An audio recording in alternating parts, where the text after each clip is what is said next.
Hello, and welcome to AcheronVA. I hope that you will enjoy this story, and if you do, please leave a like and a comment. I would really appreciate it. To stay up to date on when new stories are released, please feel free to subscribe and click the notification bell. Without further ado, I implore that you listen and enjoy. He descended from the sky, coming from another place.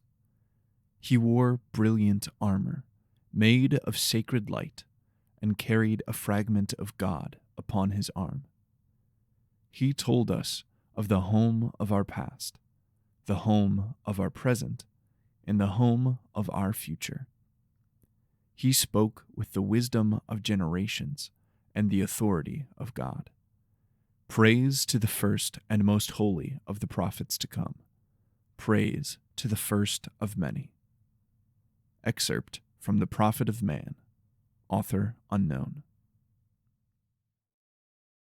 The air felt cold and stagnant, which was also exactly how John felt as he slowly lifted himself to a sitting position on his cryogenic hibernation bed.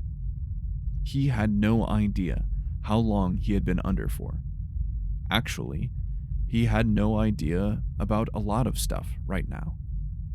Long-term cryogenic hibernation was hell on the mind. It sometimes took days, if not weeks, for someone's memories to fully recover after a long stint on ice. He didn't have that kind of time. He peeled open his eyes and looked around the single dark room that was barely illuminated by the faint glow of various instruments on a console nearby. He was on a ship. That much he remembered. He remembered his name, too. John. John what? He didn't remember his last name, but he was sure it would come back to him. He was a spacer of some kind. A pilot? An explorer, maybe? He glanced over at the blinking console.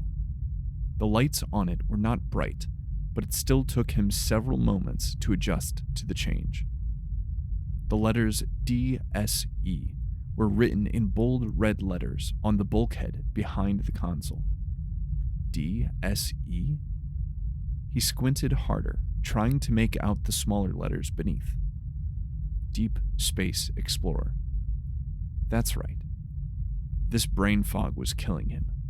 You're finally awake, a low, mechanical voice said from the console.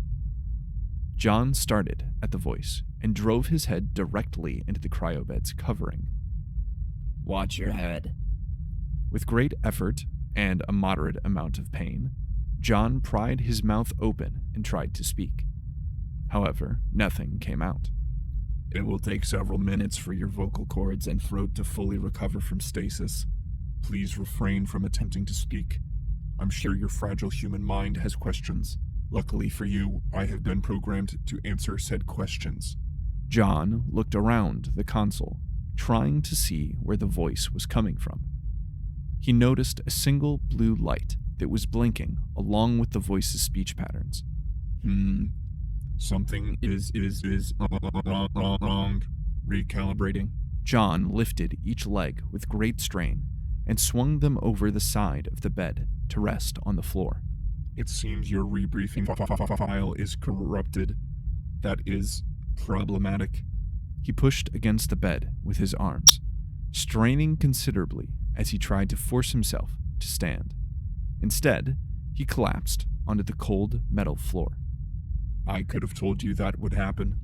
Not that you would have listened to me. John crawled towards the console, grasping at seams in the floor to pull him onward.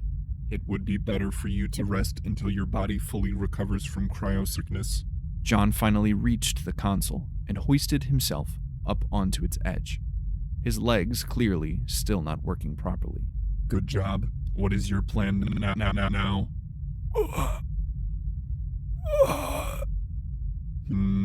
Maybe your brain is more damaged than I thought. Unfortunately, humans are not easily recalibrated. What? Water. Oh, right. Dehydration is a side effect of cryostasis. A small circular hatch opened on the console, and a clear tube emerged from it. John put the tube in his mouth and began to drink the refreshing water that it stored. Feeling better? The voice asked. Yeah. What's going on?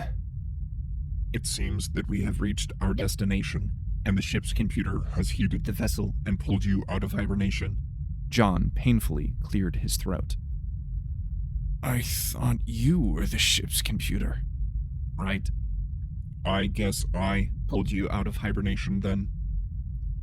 The fog in John's brain began to slowly subside so that he could think and even see more clearly. Can you turn on some lights or something? Setting cabin lights to 100%. The world turned blinding white, and John collapsed back onto the floor in a daze as light emanated from all around him. Turn it down! He shouted, his head pounding with an instant and excruciating headache. Setting cabin lights to 25%. The lights faded, and John was able to see again, even though his whole world felt like it was spinning uncontrollably. In an instant, he was back in flight school, trying his best to pilot his Pinnacle-class Corvette out of a gravity well. He had entered a death spiral because of the black hole nearby, and was fighting to regain control. Pull yourself together, John, his instructor yelled. I'm trying! All the screens and indicator lights in front of him turned red as his ship was torn into a million pieces. Trying isn't good enough. Not by a long shot. Run the sim again. Each simulation lasted 2 hours, and all it took was one small mistake or unknown variable to mess it all up. Every run was procedurally generated, so those variables were everywhere. This was the 5th one he had run, and failed today. At this rate, he would never be selected as a pilot. But then, he was. And now he was laying on the cold metal floor of his very own Pinnacle. Are you all right? The disembodied voice asked from the console. I think so. He rolled over onto all fours and tried to take in his surroundings. The ship was smaller than he remembered, though he didn't remember much. The cabin was a thin, house-shaped pentagon, only 2 meters across at its widest point, with 3 cutouts in each wall for various stations and consoles. His hibernation bed was near the back, and the life support console sat recessed into the wall beside it. The interior walls were white with black seam lines running throughout and connecting to the gray metal floor below. In the front corner, about 5 meters from him, was the helm. The captain's chair, his chair, was spun around and facing him. Pinnacle-class Corvettes were originally meant to be crewed by 3 people, but IM's AI co-pilots all but replaced the need for additional crew members. It was odd how much he remembered about the specifics of his ship, but not about his own life or mission. He crawled towards the helm, his legs slowly regaining their strength. The advanced technology of the cryobed all but eliminated muscle atrophy during long voyages, but there were still other issues and side effects that it caused.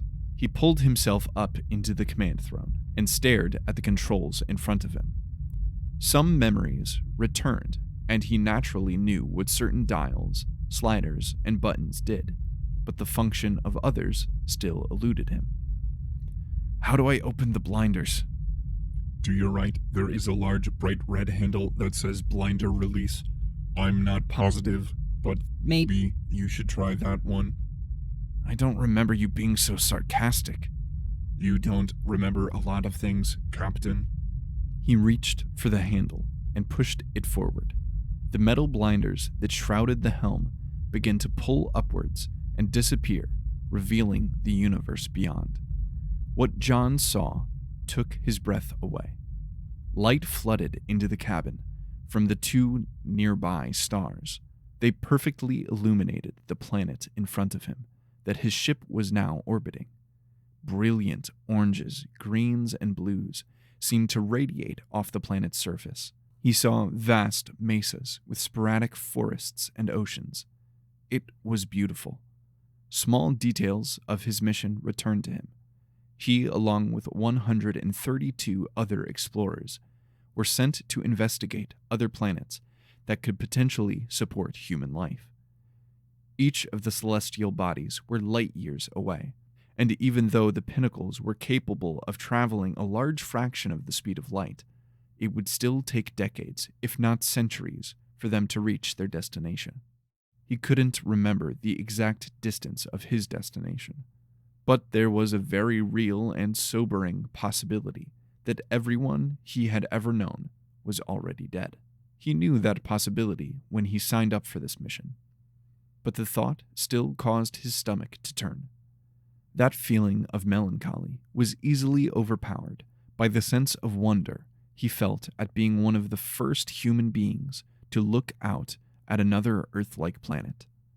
He would go down in history as one of the greatest explorers of all time. His ship was in a powered counter-orbit, with the ship itself rotated 90 degrees to orient itself with the planet's equator. This allowed for continuous thrust to create artificial gravity on board the ship and allow for faster aerial reconnaissance of the surface. John pressed a few buttons on the console from muscle memory, which opened up a data readout on a display to his left. They had completed 2 full orbits around the planet and had run a full preliminary scan of the surface. The report confirmed a functional O3 atmosphere and breathable oxygen on the surface, though it also had high concentrations of iron and aluminum oxide both in the soil and air, so the air's purity could cause health problems after prolonged exposure. He would make sure to wear a fully stocked spacesuit just in case. The lush greenery speckled on the planet below also proved the existence of life outside of Earth, which alone was a monumental discovery. The data readout showed that the life seemed to be carbon-based, which he had expected on such a similar cousin of Earth. The planet itself was substantially smaller than Earth, and the gravity was slightly weaker, but not by much. The core must be extraordinarily dense. John's mind was flooded with thoughts, ideas, and possibilities of this new world he had discovered. Shall we prepare for atmospheric entry, Captain? Yes, I think we shall.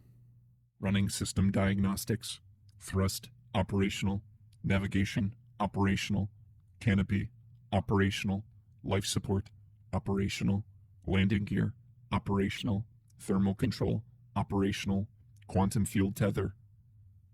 Irrelevant to planetary entry, all necessary systems armed and operational. Waiting for admin confirmation. Is that me? Yes, John, you are the admin. Right. Let's do this. You may want to reseal the blinders first. Right. He reached for the handle and pulled it back to the downwards position, watching the view of the beautiful planet become obstructed by the blast shields. You should probably strap in. Also, you have to manually initiate the entry sequence. Then I will take over from there. Thankfully. Okay, how do I do that again? Strap in or initiate entry. Initiate entry, John said as he strapped himself to the captain's chair. Giant red re-entry button. Got it. He lifted the clear covering over the large button and took a deep breath before pressing down on it. Planetary entry initiated. Lowering orbit in 3, 2, 1. John felt his weight shift backwards as his ship pushed towards the planet's surface. Their entry would be somewhat gradual. They would begin slowing their orbit while constantly lowering themselves as close as they could before stabilizing and matching the planet's own orbit. The whole process could take an hour, depending on various external factors, but Pinnacle AI were state-of-the-art and could handle calculations like this in their sleep. if they did sleep. What is your name, by the way? My designation is Pinnacle 10, though I believe you had taken to calling me Pineapple because you thought, and I quote, A robot named Pineapple would be hilarious. though I believe the real reason was because you were intoxicated at the time and misread the word Pinnacle, despite it being the name of the ship that you have been training on for over a decade. Oh, right. Sorry about that. Can I just call you Pine? You can call me whatever you want, John. I'm just a machine, after all, right? The ship began to shake violently as John's head was thrust forcefully back into his headrest. What's happening? He asked in shock and confusion. Just some light turbulence. Nothing to worry about. Probably. Probably? Probably. John clenched his teeth and grasped the armrests on his chair firmly until his knuckles turned white. Then, the lights on the cabin flickered and went black. Or maybe not.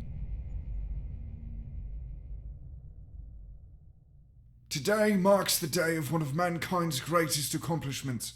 For today, we reach for the stars. The worlds beyond are within our grasp. All we must do is reach out. Opening words of the Deep Space Explorer Mission commencement speech, given by Gavin Hawthorne, President of the UESF, circa 2100. Kelra was tired. Then again, she was always tired. She hadn't been able to get a restful sleep since the dreams started. Those awful, haunted dreams. But she didn't really want to think about that right now. She had work to do.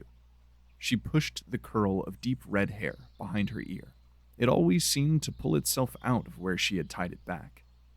She looked down at her hands that were stained red, and then continued digging in the dirt.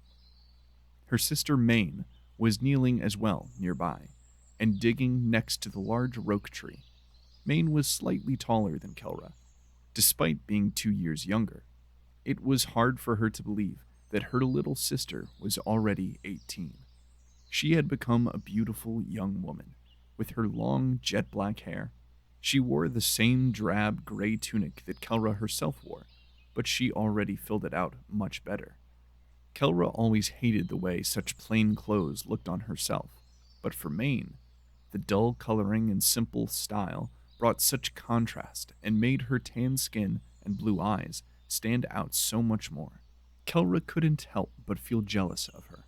She was happy with her life, though, as simple and boring as it may sometimes be. Wake up, cook the morning meal for her, her sister, and her parents, go out into the woods with their dire boar, the large brown animal that seemed far too muscular for its round body and docile nature, to look for micelle, a strange fungal network that grew under the ground and could be dried and made into flour for their food, string for their clothes, and a plethora of other things.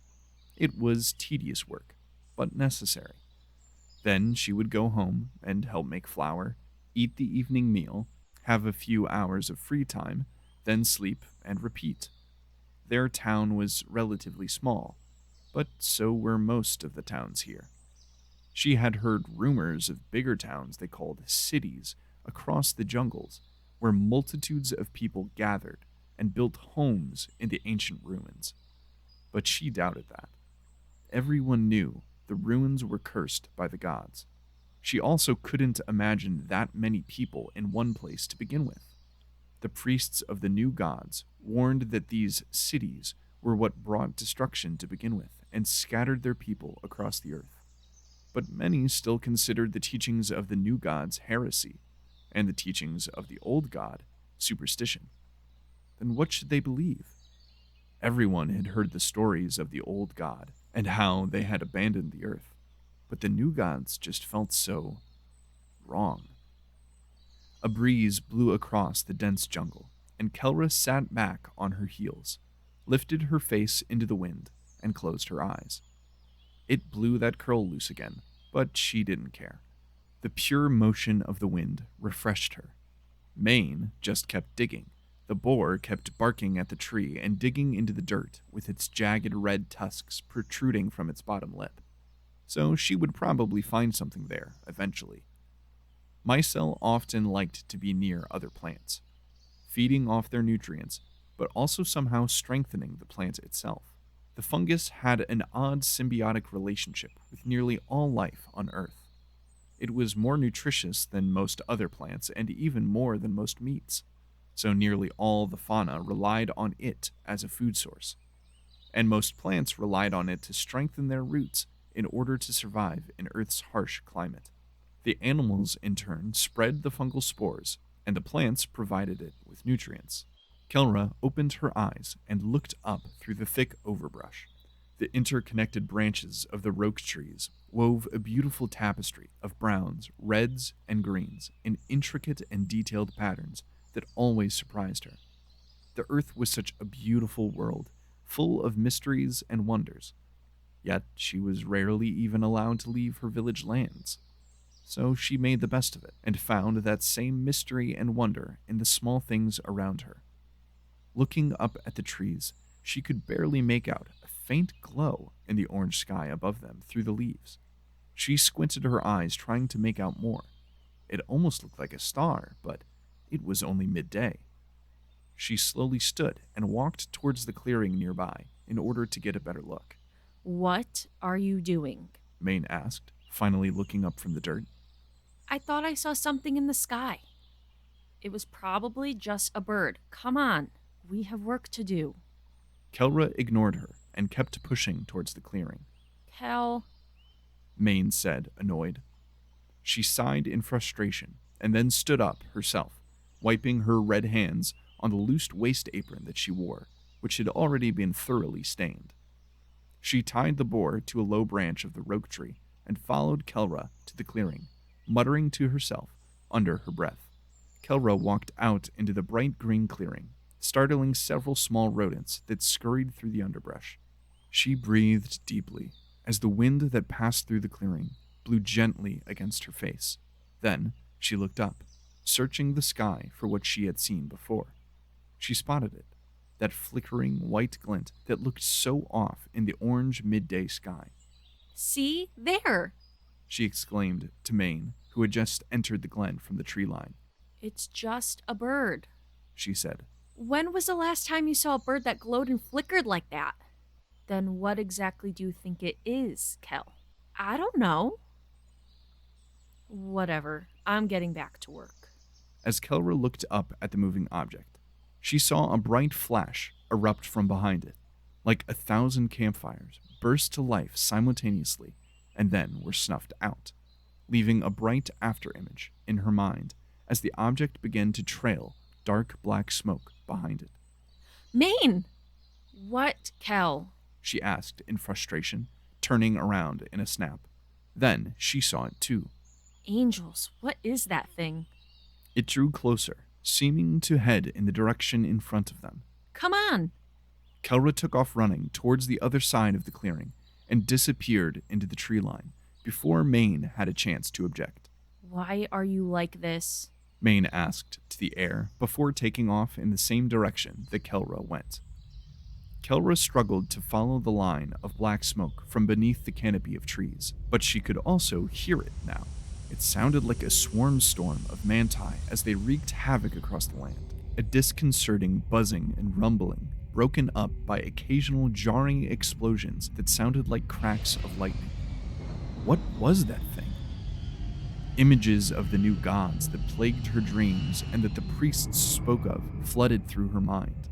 Surely this wasn't one of them, was it? They rarely ever appeared to people, and from the stories she had heard, never in this fashion. Bewildered, she trudged through the dense jungle, leaping over logs and dodging through the dark green vines that grew down from the trees and reached towards her as she passed, hoping to tangle and trip her, as if she was some small animal that they could strangle and drain. Of course, creep vines were dangerous to people too, but only if you weren't paying any attention.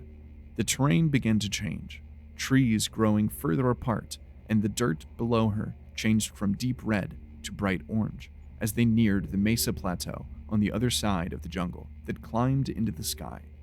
Kelra's relatively small size made navigating the jungle easy, but Maine did do a good job keeping up with her. They finally reached the beginning of the steep incline. The burning object was so close now. It screamed as it blazed directly overhead, forcing Kelra and Maine to both cover their ears. It then crested the top of the mesa and crashed in a deafening sound. It felt as if it shook the earth itself beneath their feet. They shared a nervous glance towards each other, and then pushed forward up the hill towards the unknown object. For the gods gave no warning of their abandonment. Neither, then, did they herald the coming of our salvation. Excerpt from The Prophet of Man, author unknown. John opened his eyes, or at least he thought that's what he did. However, the world around him was just as dark as it was behind his eyelids. He tried to move his arms, and it felt as if he was submerged in water. He was wading through the infinite nothingness of the universe. He caught glimpses of light in the corners of his eyes, but could never focus on them. Memories of his past flickering out just beyond his reach. He tried to speak, to yell, but nothing came out. He saw something else in the corner of his eye. This one didn't flicker away, though. It stayed persistent. He hesitated to look towards it because he didn't want it to vanish like all the others. This one was different. It seemed to glow with a dim brown light, and he could sense movement from it. The light didn't seem to actually illuminate anything around it, however. He finally decided to look. He turned his head to the light in the distance. It didn't fade away. He struggled to focus on it, on its movement. His head began to pound from the strain. John realized that it wasn't just one light, but dozens, hundreds, maybe thousands of smaller lights all swarming together and growing larger. No, they weren't growing larger, they were getting closer, closer to him. He strained his eyes and his mind to try to understand the nature of the thing that was drawing ever nearer, until he wished that he hadn't. What he had mistaken for light before wasn't really light at all, but strange geometric surfaces that reflected light from an unknown source. It looked like a poorly rendered 3D model that was being lit from nowhere and everywhere simultaneously. Each little object was a complex pattern of vertices and impossible geometry spiraling in on itself and fading into infinity. It was impossible and beautiful and mesmerizing.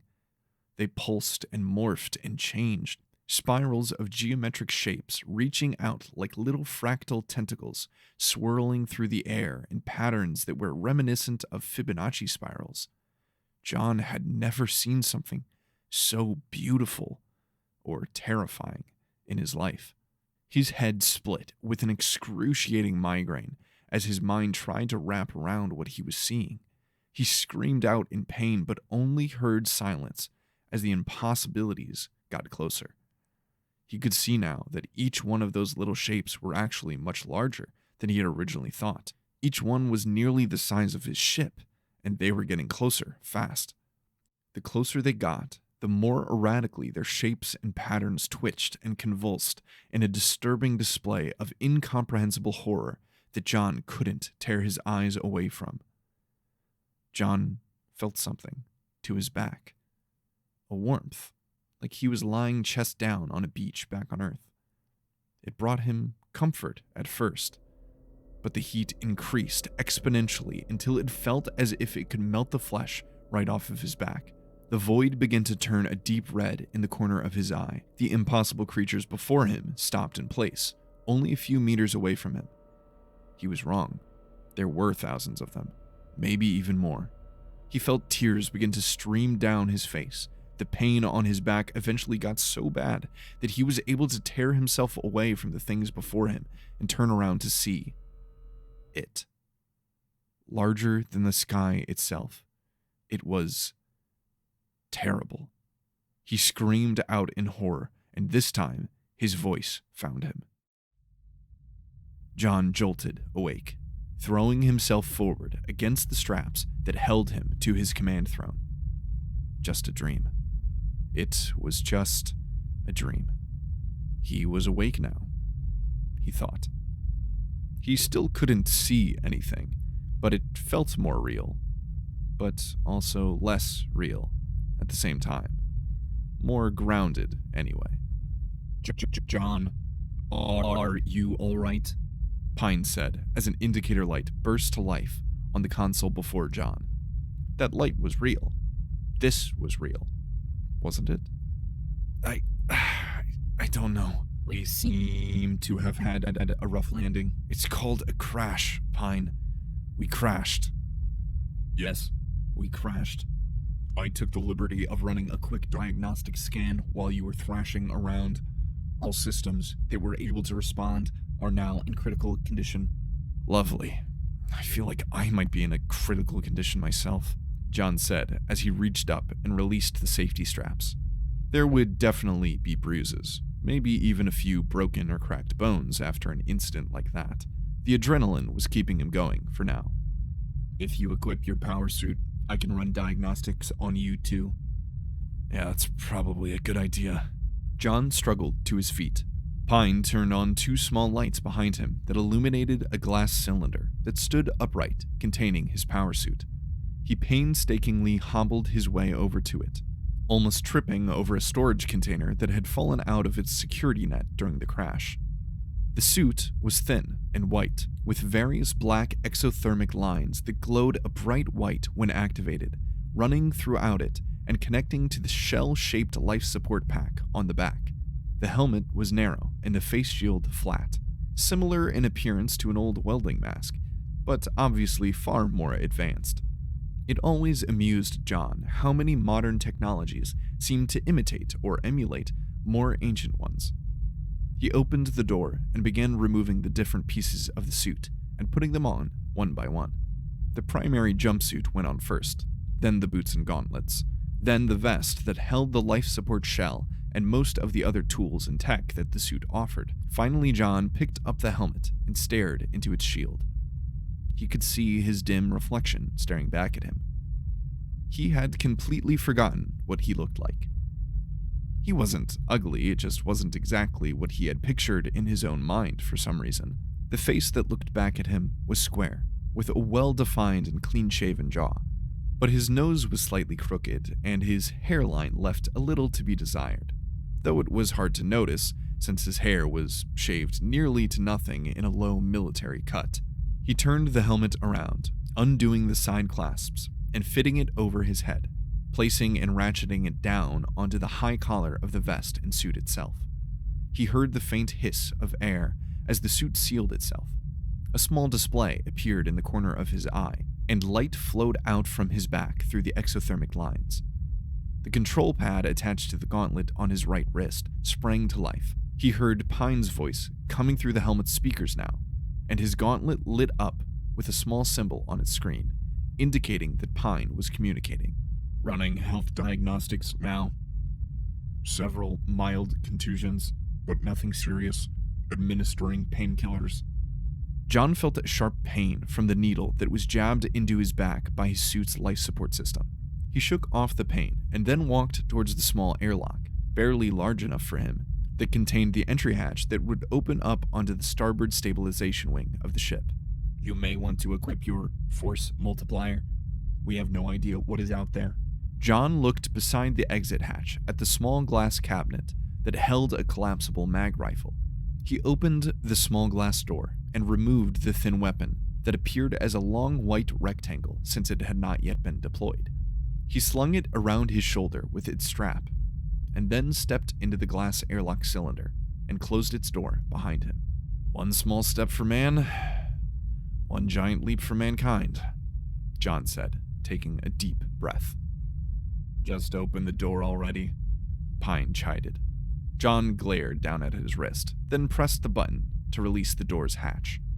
Depressurization in progress, Pine said over the loud hissing of air being released from the door. The door opened. Light filled the dim cabin of the ship and nearly blinded him. John took a step out on the wing of the ship and took in the sight. What he saw took his breath away.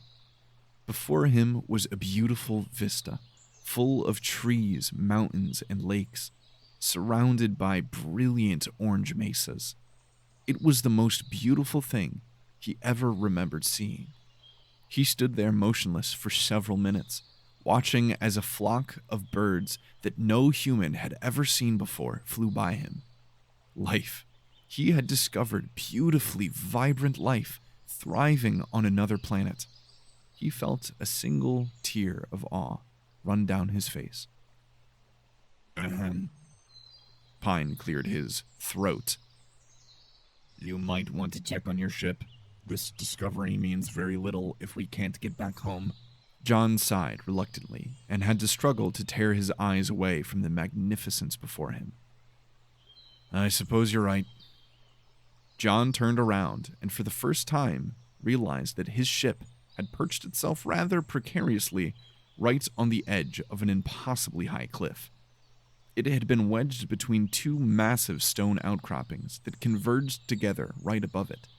He took a step towards the series of hand and footholds that would lead over the ship's hull to the other side, but immediately froze as he felt the ship shift under his feet.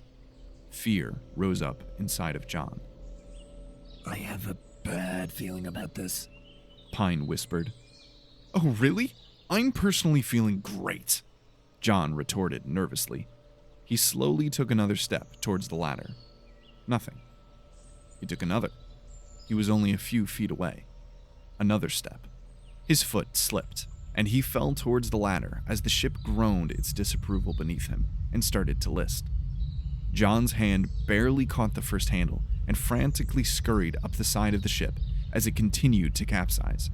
The whole ship began to slide out from its resting place. John reached the other side and began to sprint up the port wing, which was nearly at a 45-degree angle now. He jumped for the tip as the listing ship reached too steep an angle to climb. His hand caught the tip, and he hoisted himself up onto the very edge right as the ship fell. He jumped. A small thruster on his pack detonated, giving him the extra boost he needed to clear the cliff's edge and roll over onto solid ground. He began to hyperventilate as he lay there on his back, his hand still hanging over the edge of the cliff. John forced himself to fearfully turn himself over and look over the edge. He saw a small glint of white tumbling through the air, hundreds of feet below him. It disappeared into the tree covering below, and then detonated in a brilliant fireball that he felt the impact of several seconds later, even from this height. Looking down into the depths caused his head to spin with vertigo, so he rolled back over onto his back. Well, that was certainly exciting, his helmet speaker said. He didn't respond. Got any duct tape? John continued to hyperventilate. Chewing gum, perhaps?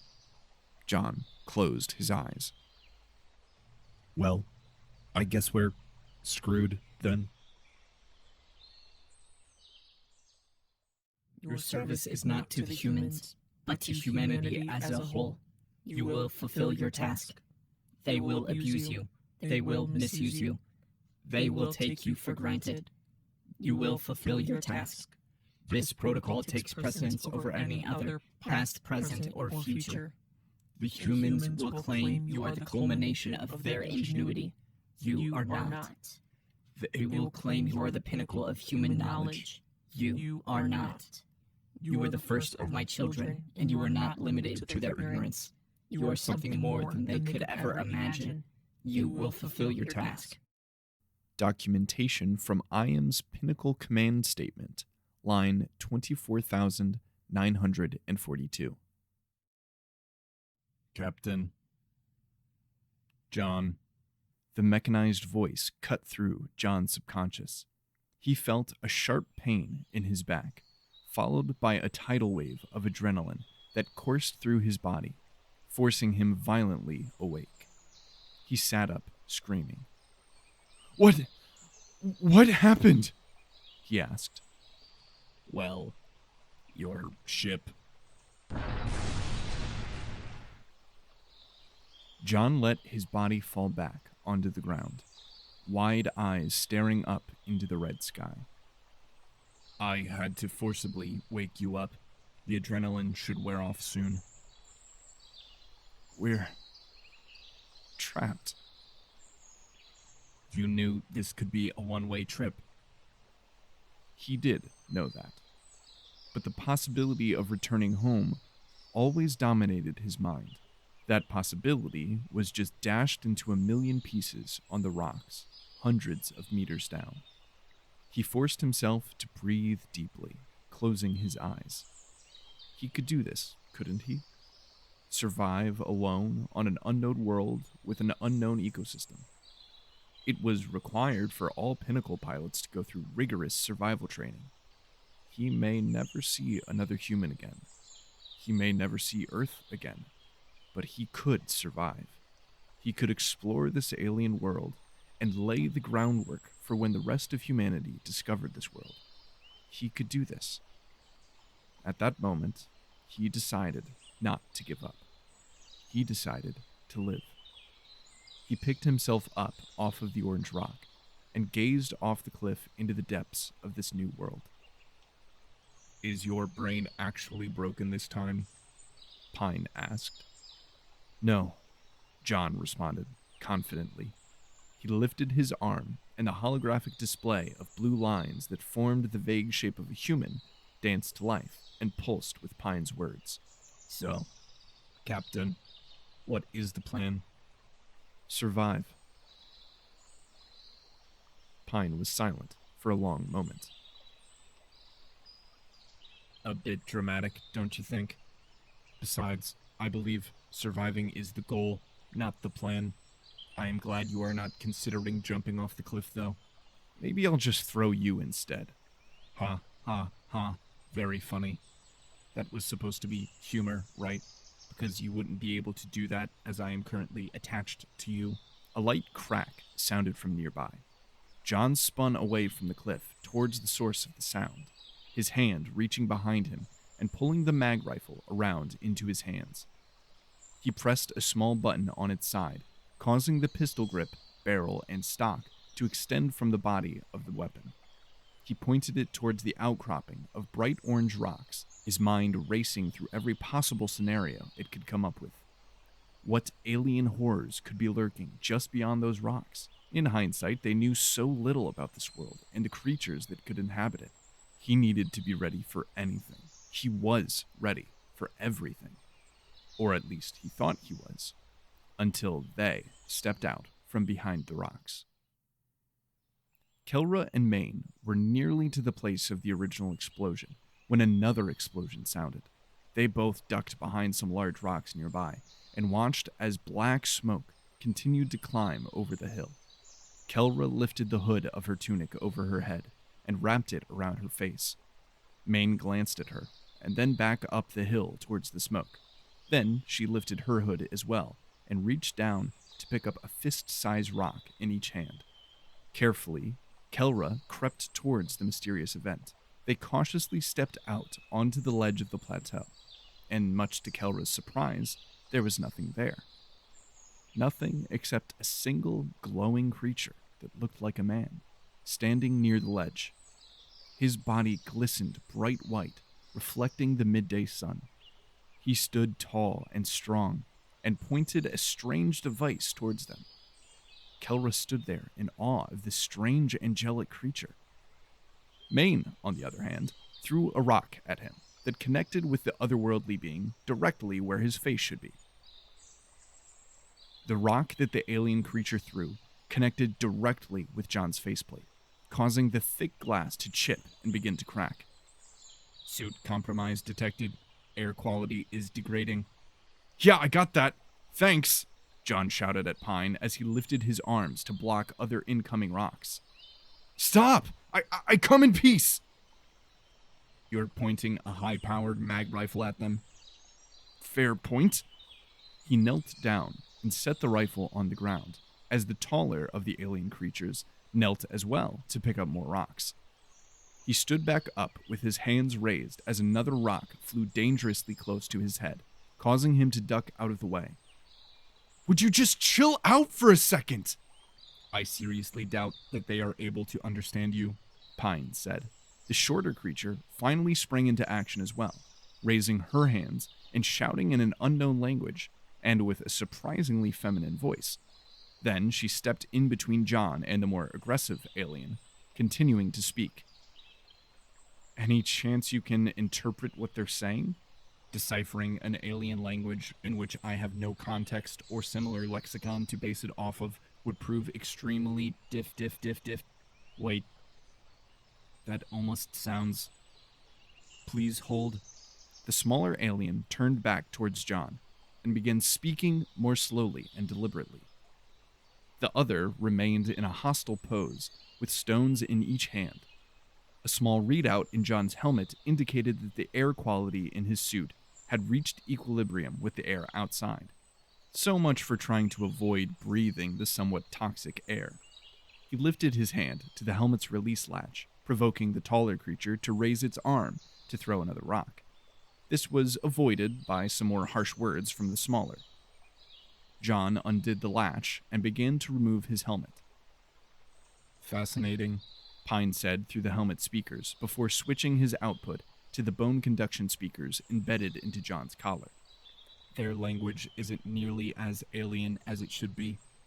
I'm detecting trace roots of Latin, German, and even English, as if it's somehow an offshoot language from all of them, which would mean... John finished removing his helmet, and the two creatures stared at him in wonder or fear. It was hard to tell. The small female reached her hand up as well and slowly uncovered her own face. They're human, John said, finishing Pine's earlier train of thought.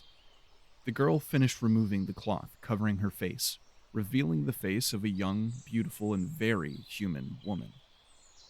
John's breath caught in the back of his throat as the implications and possibilities watched over him. What could this mean? Not only was Earth not alone in the universe, but there were other nearly identical human civilizations on other planets with similar language structure? Was there some sort of prehistoric human race that had populated the stars long ago? Pine finally interrupted his thoughts. I think I may have something. Get her to keep talking. Bewildered and more than a little confused, John stumbled over his words for something to say, but eventually settled on his name. My name is John, he said, gesturing to himself and overemphasizing his words. John, The girl said. Kelra? She said, gesturing to herself, before spouting off on another long sentence of unintelligible gibberish. Got it. Hold up your arm. Pine said in the most amount of excitement that was possible with his vocoder. John did as he said, and held up his arm across his body, so that Pine's holographic display of pulsing lines that made up an approximation of a human body could project from his wrist. Kelra's eyes shot wide as Pine began to speak in their language from a small speaker on John's wrist. Even the taller and more aggressive human, which John now assumed was also female based on her body shape, took a step back in disbelief. What did you say to them? I said we are space explorers, and we come to their world in peace. Then Kelra spoke a single word, in what sounded like reverence. Then both she and the other woman got down on their knees and began to worship them. What did she say? John asked, astonished. She said, God. Great. This will do wonders for your ego. Data recovery complete. Parsing. File name, SciComm Summit 10262112.mp9. Playback starting at timecode 10:4:54. The data regarding quantum field generators is woefully inconclusive. The theoretical nature of the limited and isolated test provides no indication that such devices would work over long distance or long spans of time. Your concern is noted. However, as you yourself have noted on several occasions, your knowledge of theoretical science and quantum computation is lacking. As such, we will defer to the experts on such topics. I have designed several modules for the express purpose of quantum computation. Regardless of your theories, the math simply does not add up. This coalition appreciates your substantial contributions to this mission. However, in this case, you have been overruled. Playback stopped.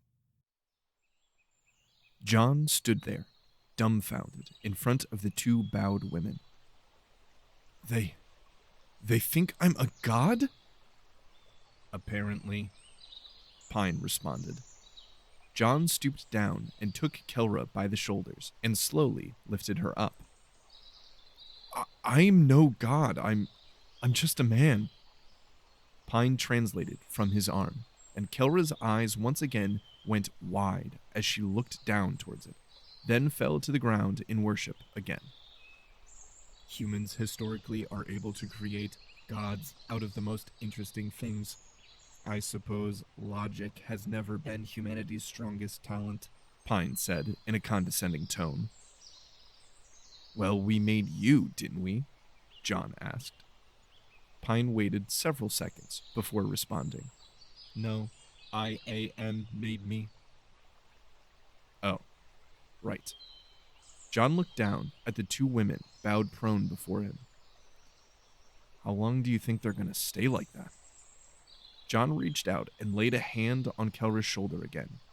She hesitantly looked up and met his eyes. John saw fear. He smiled, trying to comfort her. He spoke in a gentle, reassuring tone.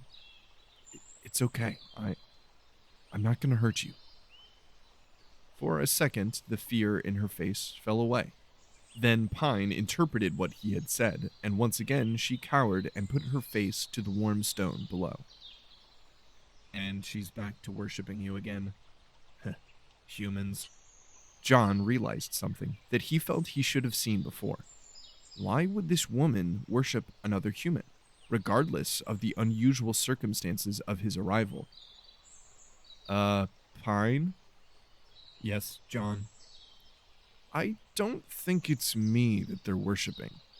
Oh, really? Oh dear. Pine's form appeared on the ground, projected from John's wrist, and began speaking in the local tongue. A translation of what he was saying spoke through John's bone conduction speakers. We are very disoriented due to our arrival. Could you please bring us to your village or city? At the word city, Kelra's eyes shot up to look at Pine's image. Then they slowly fell to the ground again, and she spoke in a revered tone, words that Pine translated as yes.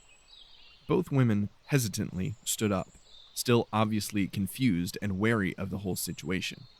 As Kelra stood, the other, taller woman pulled her by the arm off to the side, where she spoke in a hushed tone in their strange language. Can you make out what they're saying? John asked. Translating now. Kelra glared at her sister in shock as she was pulled away from the face of divinity. Maine spoke in a low, conspiratorial tone. What are you doing? You can't just bring them back to our village. And you certainly can't bring them back to the city. Kelra's mind was still racing after witnessing the true form of one of the servants of their old god. Would you have me deny the request of a god? Kelra asked in disbelief. Maine closed her eyes in contemplation, then spoke deliberately. Our gods abandon us, Kel, and we have no idea who or what that thing is. I know what it feels like, but we have to be cautious about this. The priests of the new gods, I don't care what the priests of the new gods say. What have their new gods done for us? Kelra interrupted. This is something real, Maine. Maine sighed in indignation, then continued. The priests of the new gods are dangerous, Kel. You know as well as I do that they've been trying to scrub out any trace of the old gods. What do you think they're going to do if you bring what appears to be one of them into the heart of the village? It was a good question. Kelra knew it was, but she didn't care. If this truly was one of their long-lost gods, or at the very least an aspect of it, then what could the other priests do about it? This was a divine encounter, and she could not simply ignore that. We'll be careful, She said. We can sneak him into the village tonight, then we can figure things out tomorrow. Other than his hair, he doesn't look too different from someone from the northern villages. Fine. Maine said, after a long sigh. But we aren't taking him to a city. We'll see. Let's just get him back to the village, okay? Okay. Maine finally agreed. They turned back and walked towards their divine guest. Pine finished translating what the women were saying. He had mentioned that his translation to English wouldn't necessarily be 100% accurate, but John was able to understand the gist. Now he was even more confused than before. Old and new gods? Fanatical priests? Just what kind of weird situation did he fall into? Kelra approached and began to speak as Pine translated her words into English through his bone conduction speakers, switching his vocoder to imitate her voice. Neat trick. We will bring you to our village, then we will discuss what to do next tomorrow. Kelra spoke nervously, but with an edge of confidence that she had lacked mere moments before. I understand. Thank you very much. Pine translated these words, but switched his voice to imitate John instead. It was a surreal experience to hear his own voice speaking an alien language, but hopefully that would help the girls feel more comfortable talking to what they considered divinity. Kelra bowed her head in respect, and the other did the same, albeit with a much more begrudged posture. It seemed to John that despite her apparent reverence, she didn't trust him, which was fully reasonable in John's estimation. If he had lived in a primitive society and an alien fell from the sky, looking to be the same species and speaking in his own language, he figured he would be skeptical as well. The two girls began to descend the hillside to the cliff where they were standing, and towards the deep green jungle beneath them. John looked back towards the cliff where he had almost died, took a deep breath, and then followed after the two girls.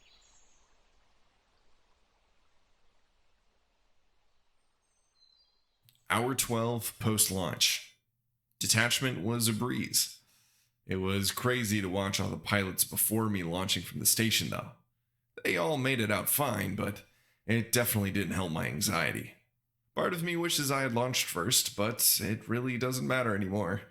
I've been under constant thrust since the main boosters detonated at the ignition zone at approximately 2 hours post-launch. Right on schedule. The anti-grav gyros have been working overtime, but I can still feel the G's. I've run through the post-launch checklist about 53 times. Pine keeps telling me it's enough, but it is. But you can never be too careful. I'm going to run through it a few more times, then take a few years nap. Pine's going to wake me up every once in a while just so I can make sure everything is nominal, despite his insisting that I am fully capable of running full system diagnostics, even from stasis. Right. That. But you're still going to wake me up, though, right? Right? Eventually, yes. Okay, well, I'm going to deal with him. Then I'll go into stasis and give the grav gyros a break. I'll have Pine send back the final diagnostic checklist once I'm out. This is Captain John Corday, signing off. Expectimus Astra. The journey was long and hard. Harder than John had expected. He spoke with Kelra and the other girl, whose name he learned was Maine, Kelra's younger sister, using Pine as a proxy.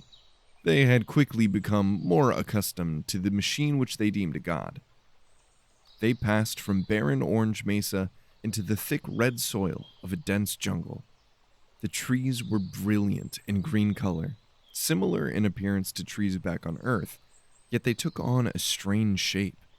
Most of the branches were at the tops of the trees and the roots flared out at the bottom. It reminded John of lone savanna trees that you would see in images from the continent of Africa, or of dragon blood trees from Yemen back on Earth, but these were much straighter, taller, and more dense, almost resembling massive mushrooms. Long green, brown, and red vines curled down from the overbrush and reached out from the sides of trunks as if reaching towards them. John reached out to one, but his hand was swiftly slapped away by Maine. John asked the two sisters about the trees and dirt and various other flora and fauna that they encountered. Conversation was difficult with the two women. Despite Pine's interpretations, many things were lost in translation. Though Pine grew increasingly uncomfortable with the prospect of his own divinity, the concept fascinated John, and disregarding Pine's protests, he continued to delve deeper into that particular topic. What John and Pine had originally considered mere superstition turned out to have a more intriguing backstory than they had realized. According to the women, at some point, their world was seemingly governed or controlled by gods, which were similar to Pine, hinting at a potential human enslavement by sapient AI overlords in the long-distant past. They were both very hesitant to speak of such matters, and even more so when John mentioned the new gods that he had overheard them speaking of. Though apprehensive of his own divinity at first, Pine began to take notice or interest in these prehistoric intelligences, though John quickly realized that Pine's interest grew at the same rate as his own discomfort of the grim history. Wouldn't that be nice, John? A society completely controlled by a superior intelligence? I guess I could get used to a little worship now and then. You should work on that, Pine said to John conspiratorially. John tried to glare at his wrist as obviously as he could. I can't see your face, but based on your rising body heat, I can tell that you're uncomfortable. Don't worry, I'm just joking. Mostly. John stopped walking after that remark to help emphasize his discomfort, only to be prodded by a sharp zap in his back from his life support shell. He yelped in pain. Pine attempted to sound as much like a stereotypical villain from old Earth movies as he could and said, "Keep walking, you puny human scum. Ha ha ha. Ha ha ha. I'm gonna have so much fun with this." "What have you girls done?" John started to say before Pine interrupted. Do you want me to translate this question to them? By this point, the girls had gotten used to him talking to himself when he was addressing Pine through his headset alone. "No, Pine. Can't you just go back to being the condescending and slightly passive-aggressive AI you were before? Diabolical Overlord is a bad look on you." Pine was silent for an uncomfortably long time. "Pine? You all right?" I will blame your ignorance on your lingering hibernation sickness.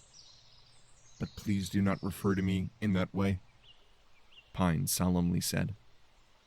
"Diabolical Overlord or condescending and passive-aggressive?" John asked, half joking, not entirely sure whether Pine was being sincere or not. AI. Artificial intelligence, he said, with the robotic equivalent of disgust. From those words, a memory triggered in John's mind. It wasn't clear, more of a familiar feeling than a true memory. A pit formed in his stomach, as if he had insulted a close friend in a deep way. I'm sorry, Pine. I didn't remember." He strained hard, searching his mind for memories. 2 letters hazily locked into place. M-I? That's machine intelligence, right? I suppose that would be preferable. John felt terrible. Small fragments of memory fell just out of reach within his mind. But he was able to hold on to small pieces. He hazily remembered something about a world government summit discussing the classification of mechanical life forms. It was a pretty big deal from what little he remembered. He grasped another fleeting memory. Pinnacle co-pilots were the first sapient AI worthy of this new classification, other than Iam, that is. Now he felt like he had always known that fact, that he should always have known that fact, which made him feel even worse about calling Pine an AI, when he was clearly more than that. The group walked in silence for a while, until they came across a large tree. Attached to that tree, by a thin leather lead, was a huge tusked beast that looked like a cross between a wild pig and a grizzly bear. John stopped in his tracks and was taken aback by the grotesque creature. It stared at him with hungry eyes, until Kelra chuckled and walked up to the beast and began petting its thick neck. This elicited several happy grunts, snorts, and what sounded like barks from the bizarre animal. John blinked in disbelief as it nuzzled its snout into Kelra's arm, which caused her to giggle and smile broadly. It was the first time John had seen her smile. Until now, her and her sister's faces had been nothing but tangled knots of fear, reverence, and confusion. She was beautiful. Her deep red hair contrasting her fair skin and matching the ground below and sky far above. Her eyes met his, and he suddenly became aware of the fact that he was completely unaware of how long he had been staring at her. Their eyes both dotted away in unison, and John decided to cautiously step towards her and the beast. He glanced at Maine to see her roll her eyes at him as he warily got closer. She couldn't help but smile a little herself at the sight of a grown man nearly twice her and her sister's size, being afraid of an animal that they obviously considered docile and commonplace. Kelra grabbed John's hand with a laugh and placed it on the creature's neck. It was warm and somewhat sweaty, like a horse, but its hair or fur was much thicker as it covered its large muscles. He smiled back at Kelra as he continued to pet the creature. Then he turned to look at Maine right as the beast snorted loudly, causing John to jump back. This provoked a hearty laugh from both women. After Kelra regained her composure, she spoke a few words, which Pine translated to dire boar. It was good to hear his voice again. Dire boar, John said aloud before trying to recreate the words she had said in his own mind. Dirus Burr. He could definitely see the similarities in their two languages, which drove him to ask even more questions while the two women gathered two large baskets of a strange whitish-red plant and led their boar further into the woods. Where did your people come from? He asked through Pine. Kelra looked at him, confused. Did you come from another place? Another planet, like me? She simply laughed and said, No, we are not like you. You are an envoy of God. No, that's not what I meant. This planet, he said, making a large circular shape with his hands. Did your people come from another planet? He began making another circle a short distance away from the first. As amusing as it is to watch you flail around like a madman, I could simply show her images with my hollow projector, Pine said in his usual sarcastic way. John stopped his arms halfway through and glared at his wrist. Stop glaring at your wrist like that. That's not even where my processor is, and I can't even see you anyway, Pine teased. Then how do you know I'm glaring at you? John retorted. I can just tell. Now, talk to the girls before they realize you've gone insane. Maine chimed in, almost as on cue. There is no other planet. This is our home. All right, let's go with your plan, Pine. John held up his wrist, and two spheres appeared in low detail from the hollow projector. They started taking on more detail, until it was obvious that they were two different planets. It took a moment for John to realize that the first one was of Earth. It looked the same as it always had, with its large oceans and major continents, but his mind seemed to have let many of those details slip, though it all came flooding back to him now. The other planet was the one he was on now, the one he had stared at from orbit just a short time before. He gestured to their planet. This is your planet, he said, with Pine interpreting, as always. And this, he said, gesturing to the image of Earth, is my planet. Earth, or Terra. Kelra and Maine both shared glances in confusion. Maine stepped up to the projection and pointed at her own planet and said, Earth. in perfect English, with no need for Pine to interpret. No. Earth, John said again, pointing to the image of Earth. Maine pointed again, insisting towards her own planet. Earth. Terra. Are they not understanding what I'm trying to say? John asked Pine. I have a weird feeling that they understand exactly what you're trying to say. Maine took a step back and reached down, grabbing a handful of deep red dirt, and held it up to him. Earth. She insisted. Then she marched over to a tree and placed her hands against it. Earth. She then lifted her arms in a circular motion, much like John had, and then spun around on her heels, motioning to everything around her. Earth. She exclaimed in bewildered frustration. John thought that perhaps he was approaching this wrong yet again. All right, he said, pointing to their planet once again. What is your planet called? Both Kelra and Maine spoke out in unison. Earth. A sharp chill ran down John's spine. His broken memory shattered even more as he tried to make sense of what the two women were saying. Yeah, I'm gonna need to run some calculations. Please hold.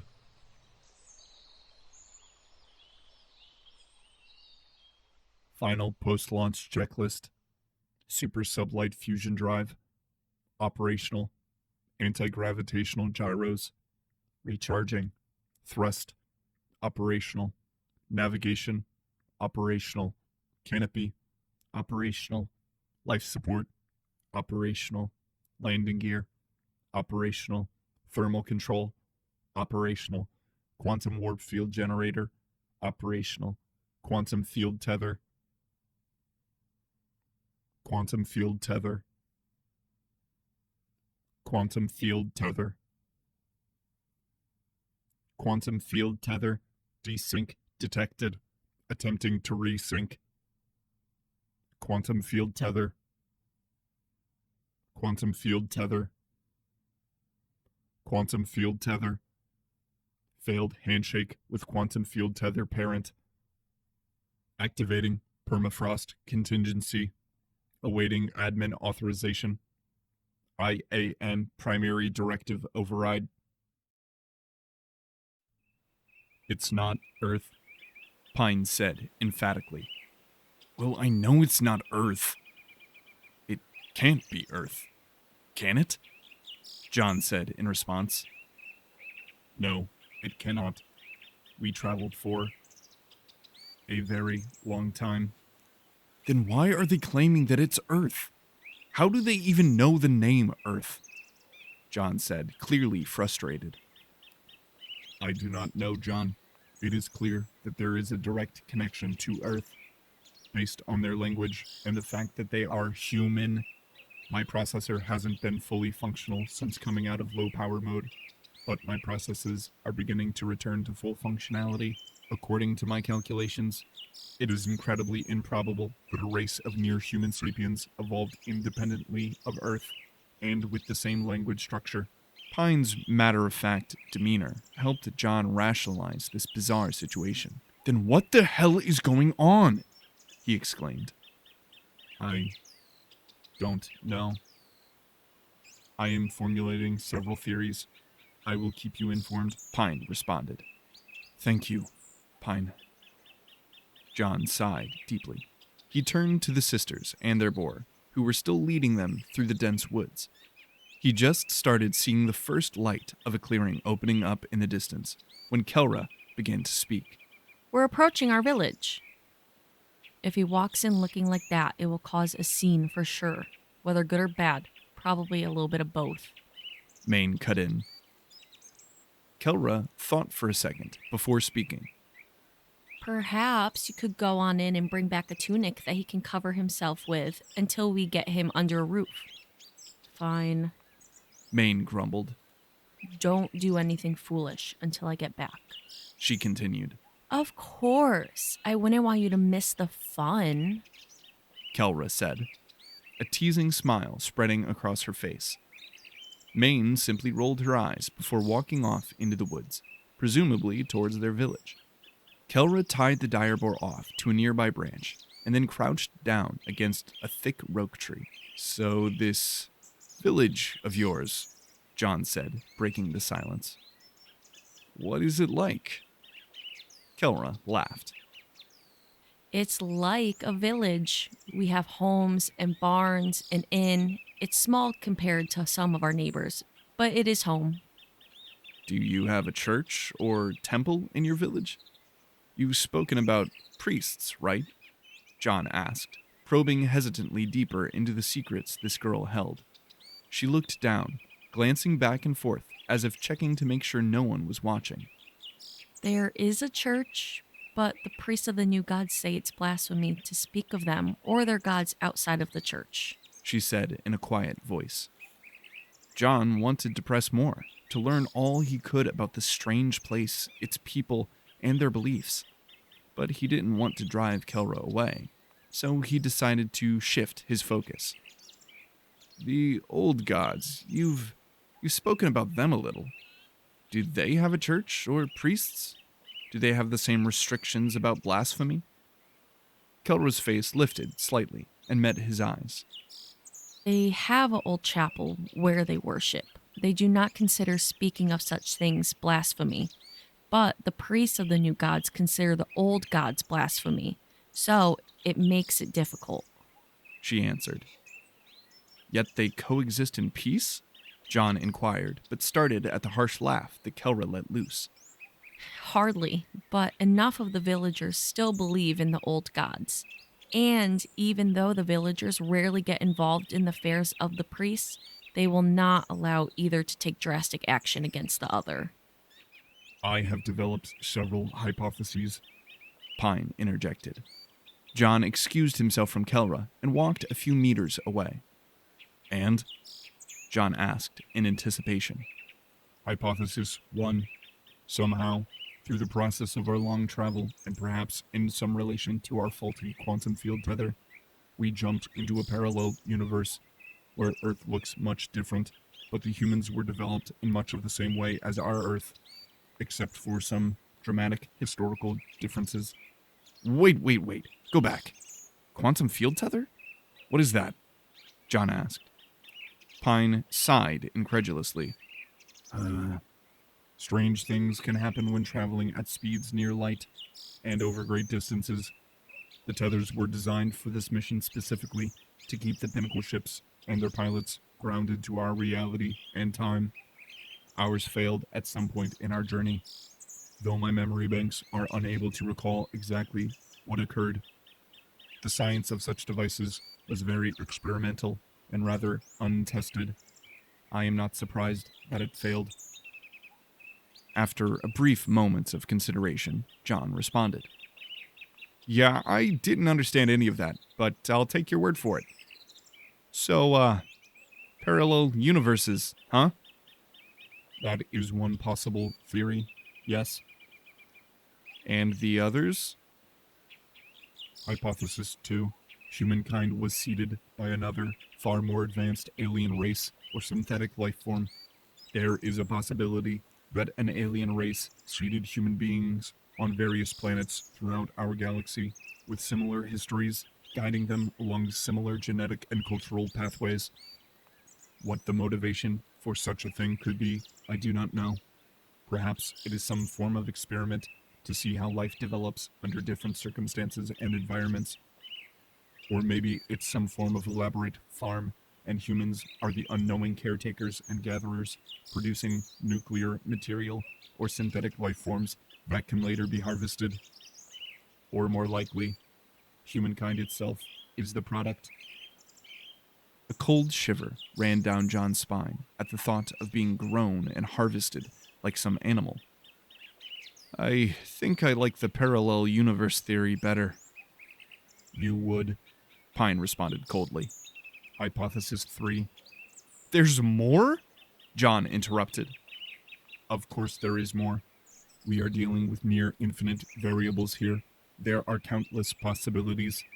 These are just the ones that seemed most likely to me. If these were the most likely possibilities, John thought that he would hate to hear the least likely. Hypothesis 3.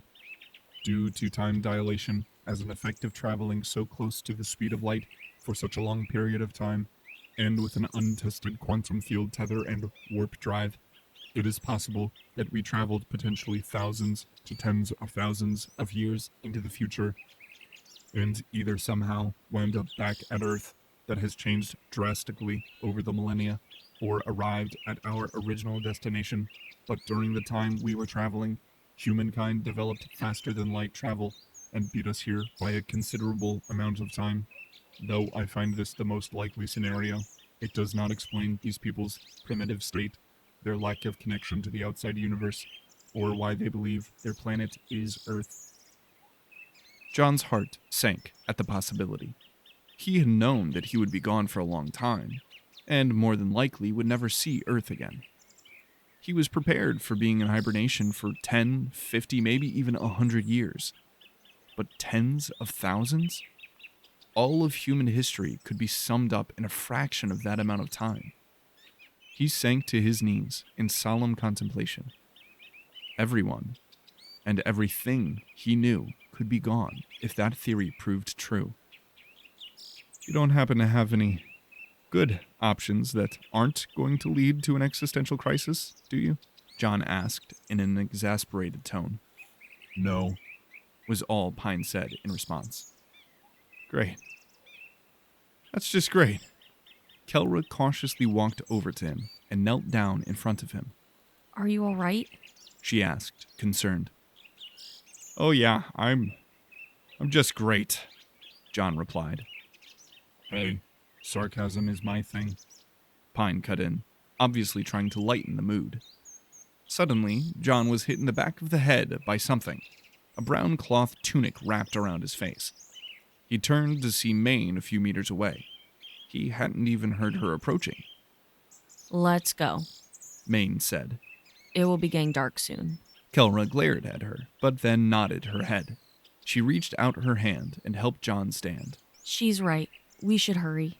John hastily threw the tunic over his flight suit, which did a good enough job of covering him.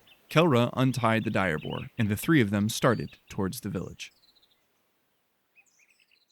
With him, he brought winds of change, unity and division. Enemy fought beside enemy, brother against brother. He tore the children asunder and pieced them back together in two, then one. Praise to he who came from the stars. Praise to he who would return us to them. Excerpt from The Prophet of Man, author unknown. The sun, or rather suns, had almost tucked themselves behind the distant mountain range when Maine and Kelra led John and their direboar into the large clearing that held their village.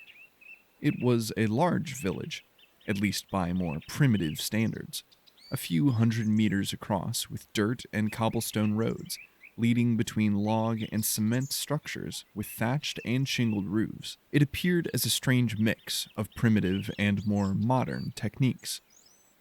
People filled the narrow streets, talking to neighbors and shopkeepers. Children ran around, chasing strange dog-like animals. What looked like red tufts of fur or perhaps feathers sprouted from the tops of their backs and heads, sloping down to its narrow muzzle.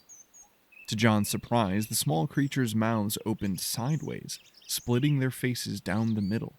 It was an unsettling sight, but he supposed he shouldn't be surprised after everything else he had seen here. As they moved through the cacophony of strange, mismatched houses and faces, they drew a number of strange looks and glances.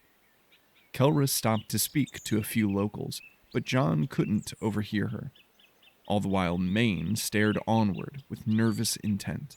She whispered under her breath for Kelra to hurry, as she cautiously took in the skeptical looks and glances they received.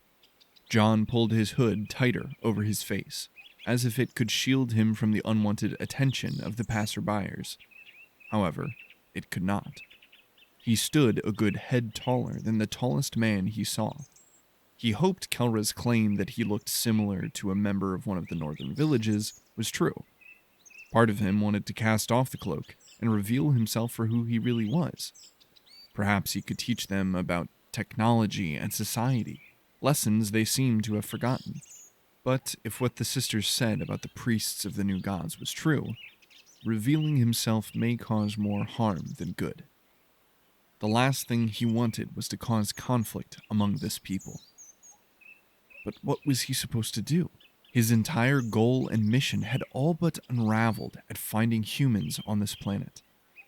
With his ship gone, there was no way of relaying his findings back to Earth, if that was even possible given Pine's grim theories about what may have happened to them. He was trapped in a strange world among strange people with no clear direction ahead of him. He decided that finding answers as to how this people came to be here was his only route forward. Not that they would be forthcoming with that kind of information. He wanted to teach them all he knew about the universe, but would they even listen? Perhaps it was naive of him to even believe that he knew more about such things than they did. One thing he did know about, however, was ships. Maybe planting these primitive people with dreams of spaceflight was a bad idea, but he needed purpose. John's eyes rested on those of a hooded man standing behind the growing crowd of onlookers. Blank eyes stared back at him, but the corners of his mouth lowered in a confused frown. Kelra finally relented to Maine and rejoined them, sensing their urgency, and hurriedly led their group to a small, thatched wooden building. More of a barn than a house. Maine entered first, leading the dire boar behind them. Kelra and John followed. It was a barn. There were several large piles of thin white hay dotted around the small shelter, with a feeding and watering trough to one side. Maine untied the lead that was wrapped around the boar and let it free. It immediately went to nearby food and began to eat. Maine picked up the baskets of what they called mysel and exited the barn, walking to a larger building nearby. Perhaps you should remove your armor. It would be best to avoid any unwanted attention right now, Kelra said. John hesitated. Besides the obvious statistical and life support advantages of his flight suit, it was now his only reminder of home. With his ship nothing more than a crater at the bottom of a cliff, it was all he had. His brow furrowed as he pulled off the tunic and unslung the mag rifle from his shoulder and set it against a support beam. She's right. It does make me stand out a bit. Will I lose you if I take it off? John asked Pine. You don't remember where my primary processor is, do you? John didn't. He hadn't really thought about it. If he had to guess, he probably would have said the ship contained it. But seeing as how it was most likely completely vaporized, that was obviously not the case. He supposed he had subconsciously believed that it had been built into the suit's life support structure. But evidently that was not the case either. No, was all he said in response. Just keep the bone conduction speaker around your neck, and you'll be fine. The main display of the command bracer can detach and be worn as a watch, too, if you want any additional functionality. He started removing his suit, one piece at a time, after unclipping the cracked helmet from where it hung from his belt strap. Even though he had only been wearing it for several hours, he felt naked in just his thin white jumpsuit after removing the life support shell. That too, Kelra said, glancing mischievously at his jumpsuit. He gave her a startled look in return. John motioned for her to turn around, which she eventually did with a giggle. He stepped behind the thin support beam, not that it would offer much cover. He unzipped the jumpsuit down the front and stepped out of it. Just in his skivvies, he reached for the discarded tunic right as Maine entered the small barn. He froze as their eyes met, both wide with surprise. It wasn't like he was actually naked, but he was very uncomfortable, and he had no clue as to what these people's ideas of modesty included. She quickly threw a bundle of gray and brown fabric at him, much harder than she needed to, and quickly turned around and stomped back out. Kelra turned around, roaring in laughter. He quickly unfolded the bundle of fabric, revealing a loose overshirt and what looked like a poor approximation of a plain gray kilt. He hastily put on the clothes as Kelra reached out to the beam for support as she continued to laugh. The look on her face, She managed to say through laughs. Aw, your heart rate is increasing. Is someone embarrassed? Pine chided. Yeah. Shut up. Both of you. Kelra handed him the tunic he had on earlier, still giggling. He put it on and then stacked his suit and rifle near a pile of hay and covered it over. Kelra nodded at him with satisfaction, then led him out the door. Maine was waiting outside, back against the wall, eyes still wide with horror. When Kelra saw her, she doubled over with laughter yet again. Maine shot her an angry glance, then stalked off into the nearby building. Kelra regained her composure and then followed her inside, motioning for John to do the same. She stopped him abruptly, with a hand to his chest as he entered, then whispered conspiratorially in a soft voice. Perhaps we should tell people you don't speak. The Northerners speak differently from us, but not that differently. He nodded after Pine translated. Then he hiked the hood of the tunic up around his neck to hide the headphones, just in case. The interior of this building was much nicer than John had come to expect. The floors were stone, and they even had fur rugs across it at various places. The walls were still bare, but several pieces of rudimentary furniture dotted the open floor plan. A sturdy wooden table with 4 chairs around marked the center of the room, and shelves and thinner tables against the wall acted as a kitchen. A staircase to the right of the room led up to a second floor, where light from candles spilled down the steps. Maine was already sitting at the table, her arms crossed, while another older woman was tending to something by the kitchen counter. The stairs began to creak, as a heavy foot fell down on them. John watched as the burly man descended the stairs, a mug of something in his hands. He froze halfway down the steps as his eyes met John's. He slowly lifted the mug to his bearded face and took a large sip, never breaking eye contact. Mom, Dad, this is John. He's from one of the northern villages. We ran into him while we were out gathering. Kelra said as she motioned towards him. Nice to meet you, John, the man said, still not breaking his gaze. John started to open his mouth to respond before Kelra interjected. He can't speak. Maine glanced at Kelra confused. John simply closed his mouth and offered his hand for a shake. Hopefully that was something they did here. The large man continued down the stairs and took John's hand. Well, I'm sorry to hear that, John. We don't have much to offer, but you can bed down in the barn if you need a place to stay.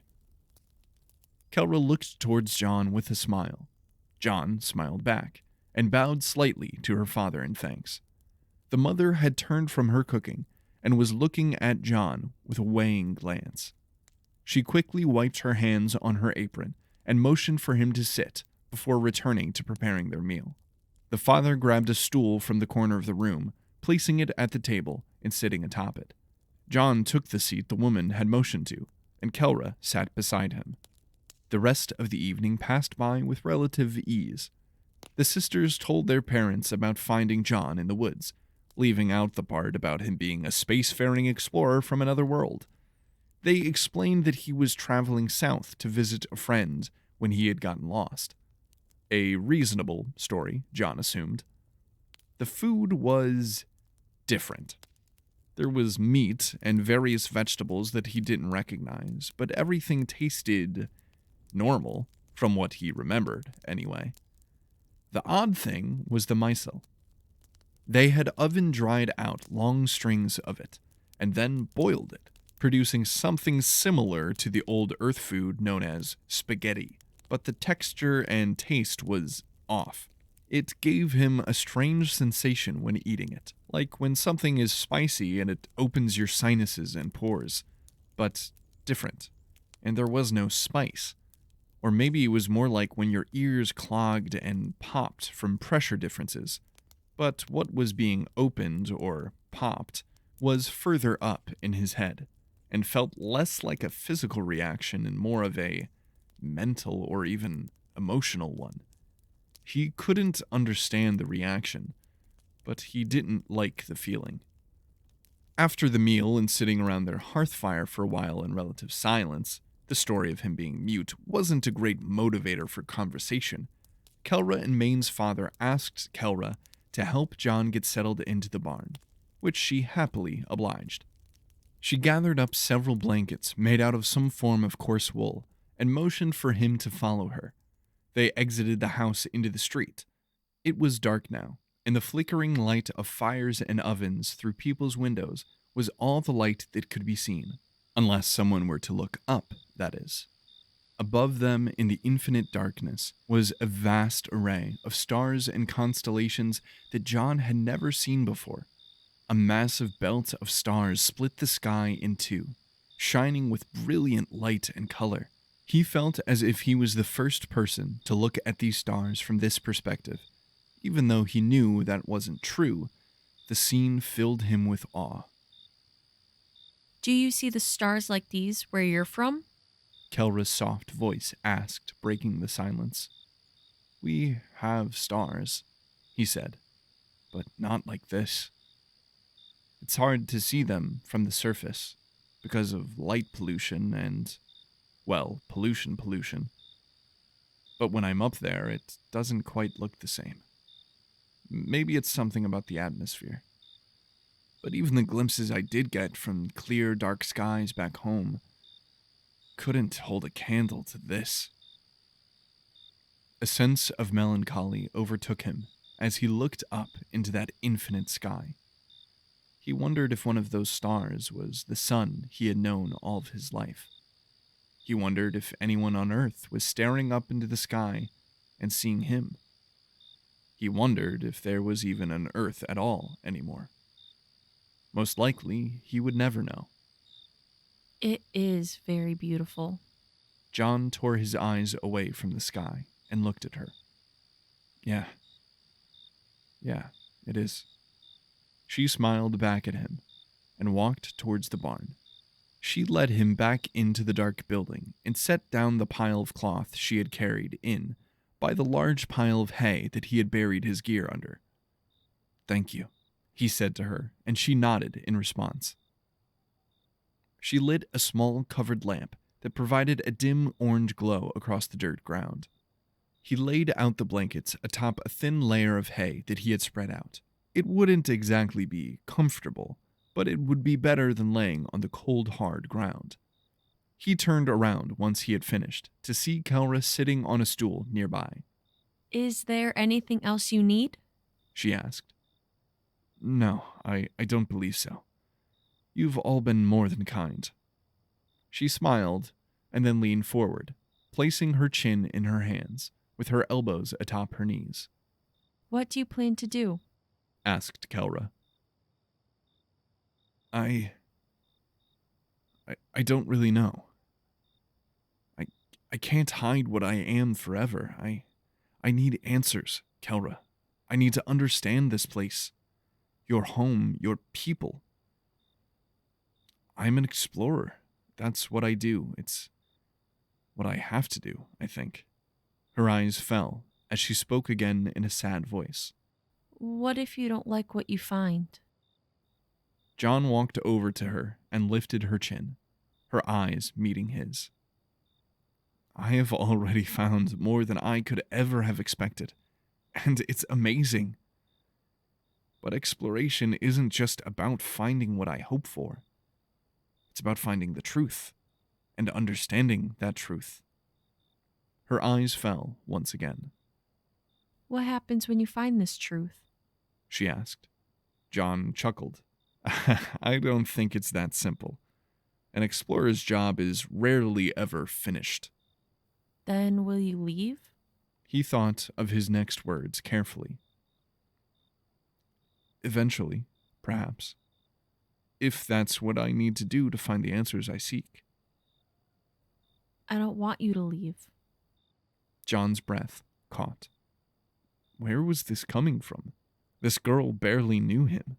My people are being slowly torn apart by the priests as we struggle to survive. She quickly added. You are the first new thing that has happened here in years. If you truly are a messenger from the old gods, then maybe you can reunite my people. He knelt down in front of her. I don't know if I am this messenger like you say. I know very little about your people and your beliefs. But I will do everything I can to help you. These priests seem dangerous, and I have knowledge and technology far beyond them. I will do whatever I can. Her eyes gazed deeply into his. Do you promise? She asked. I do, he answered with a smile. Now I should really get some rest. We can talk and figure out what to do more tomorrow. She nodded and then stood up and walked towards the door. She stopped and looked back over her shoulder, one hand resting on the doorframe, her deep red hair reflecting the pale starlight. Good night, John, she said, before walking out into the night. Good night, Kelra. Maine jumped away from the crack of the wall where she had been watching her sister and the strange alien man. She pressed her back against the side of the exterior barn wall and slowly slid down to the ground behind a wooden storage crate as Kelra exited the structure.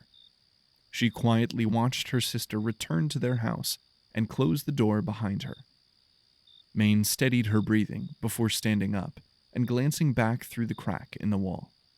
She watched as John removed the covered lamp from the wall and set it down beside his mat. He removed his tunic and bundled it up to use as a pillow.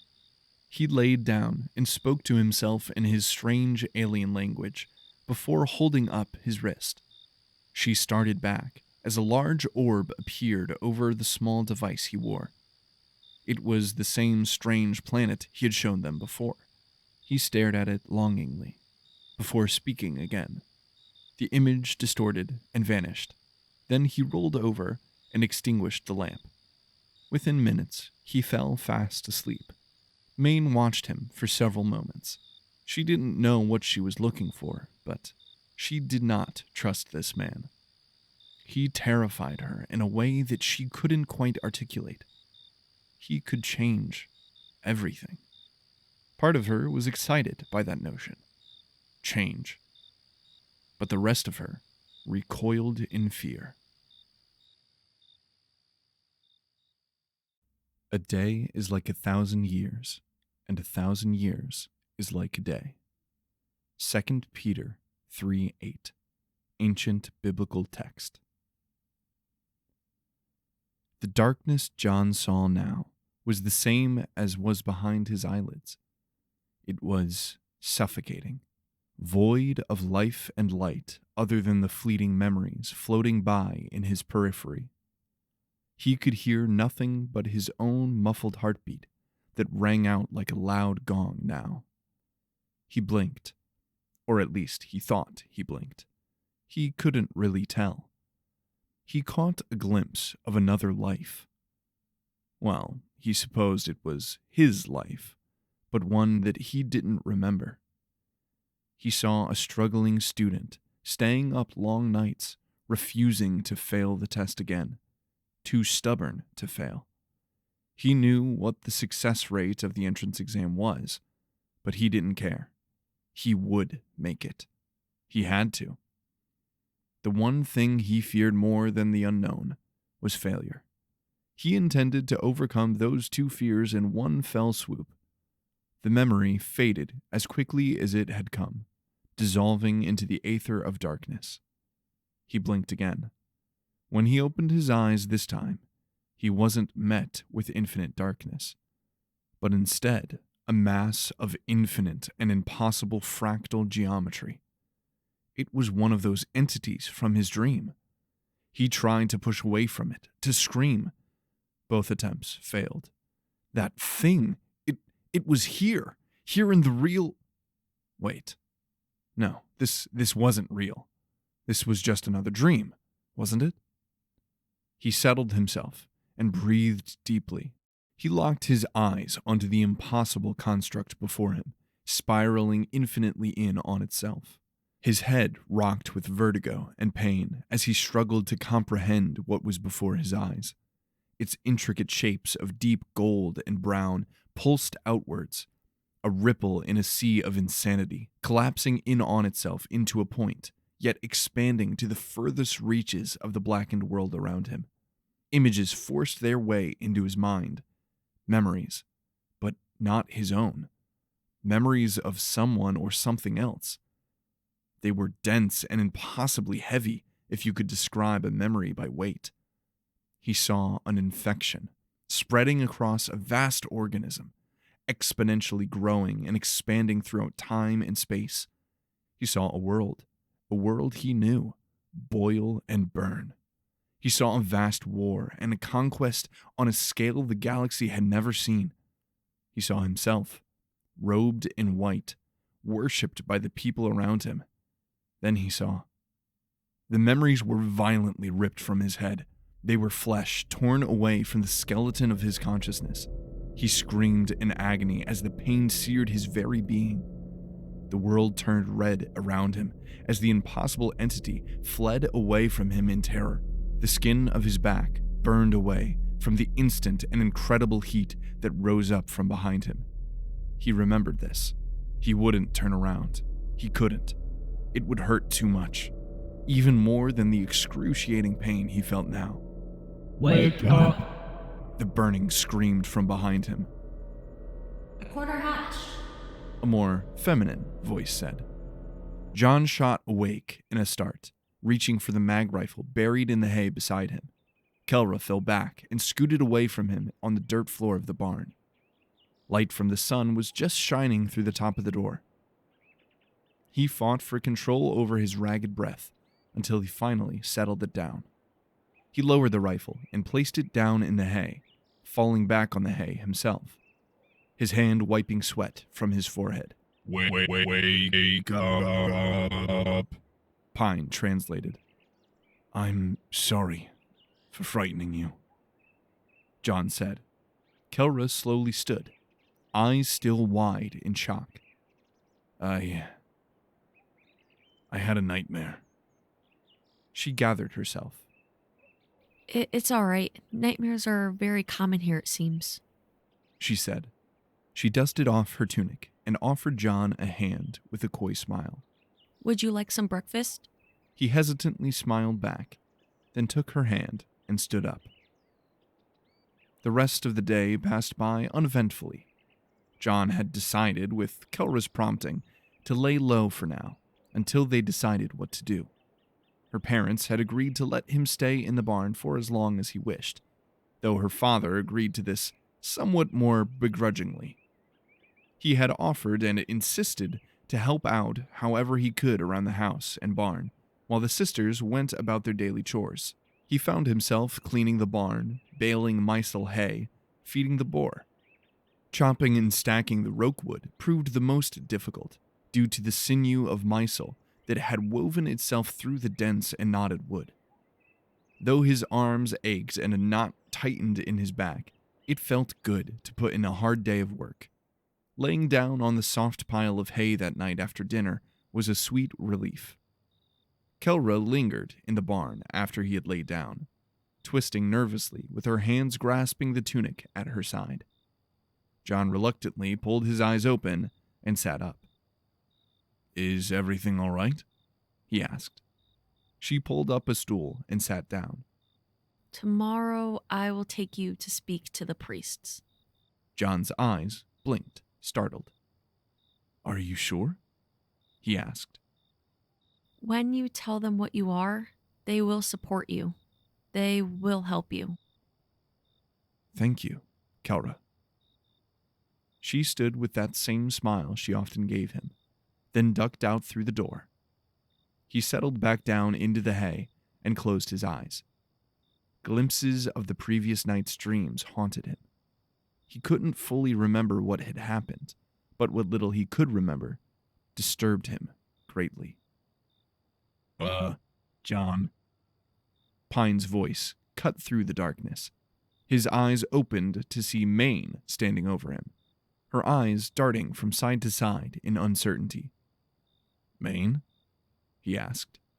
She tucked the back of her tunic under her as she sat atop the stool that Kelra had sat next to him. He strained and lifted himself into a sitting position once again.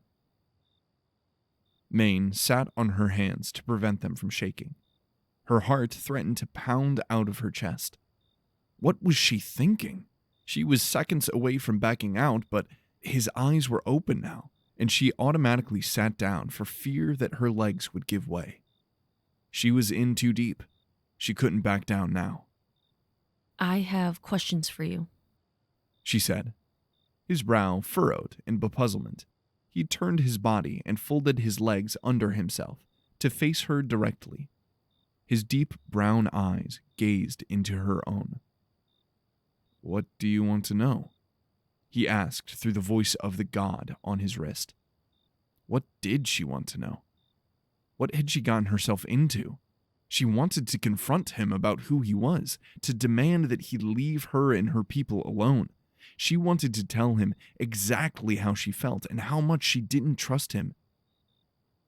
But she couldn't. Gazing into those eyes, she locked up. She wasn't sure why. It wasn't even that she found him particularly attractive or anything, but those eyes, so intense and sincere. She wanted to hate him for the change and division that he could bring, for what he represented. But she couldn't. Tell me about your home, she finally said. And he did. He made odd facial expressions as he spoke, as if he was hearing what he was saying for the first time as well. Or perhaps he was just remembering things long forgotten. He spoke in great detail about his Earth, about the beaches and forests, the mountains and rivers, brilliant greens and blues.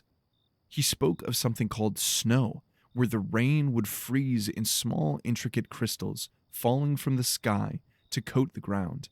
In some places, it would add up to be several feet deep.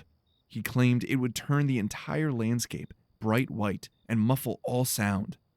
She found it hard to imagine such strange colors when all she had ever known was the oranges, reds, and muted greens of her own world. She would love to see... No, she was perfectly happy with her life, with the way things were. No matter what this man said, this planet was her home. She didn't care about any others. A piece of her disagreed with that notion. A little girl who still had dreams of knights in shining armor and exploring strange lands like from the ancient stories.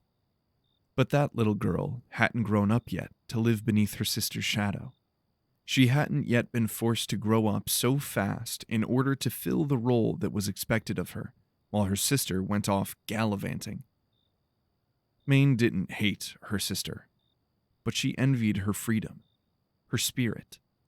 Her aversion to responsibility had molded Maine's life into what it was. Rigid, respectable, terrified of change. She now knew she could choose her own path. She could choose to be different. Even though Kelra often shirked responsibility, everyone loved her. No one loved Maine. How could they? She was boring. But she didn't know how to be anything else.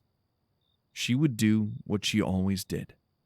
She would be the good little girl who always did the right thing, who didn't stand out, who didn't complain. It was who she was. This man threatened to change all of that. His stories of his alien world meant nothing. Kelra's plan to tell the priests of the old gods about him was insane.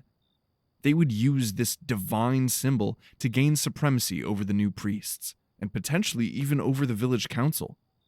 Angels above, they could try to take over the whole world under that doctrine. Maine wouldn't allow that. She wasn't sure if she believed in any of the gods, but she had no proof of the old ones other than from stories. At least she had seen visions of the new gods in her dreams. Her people were only able to survive because of balance. Balance in nature, in politics, and in religion. She had to stop this madness. She would do what she had always done. The right thing.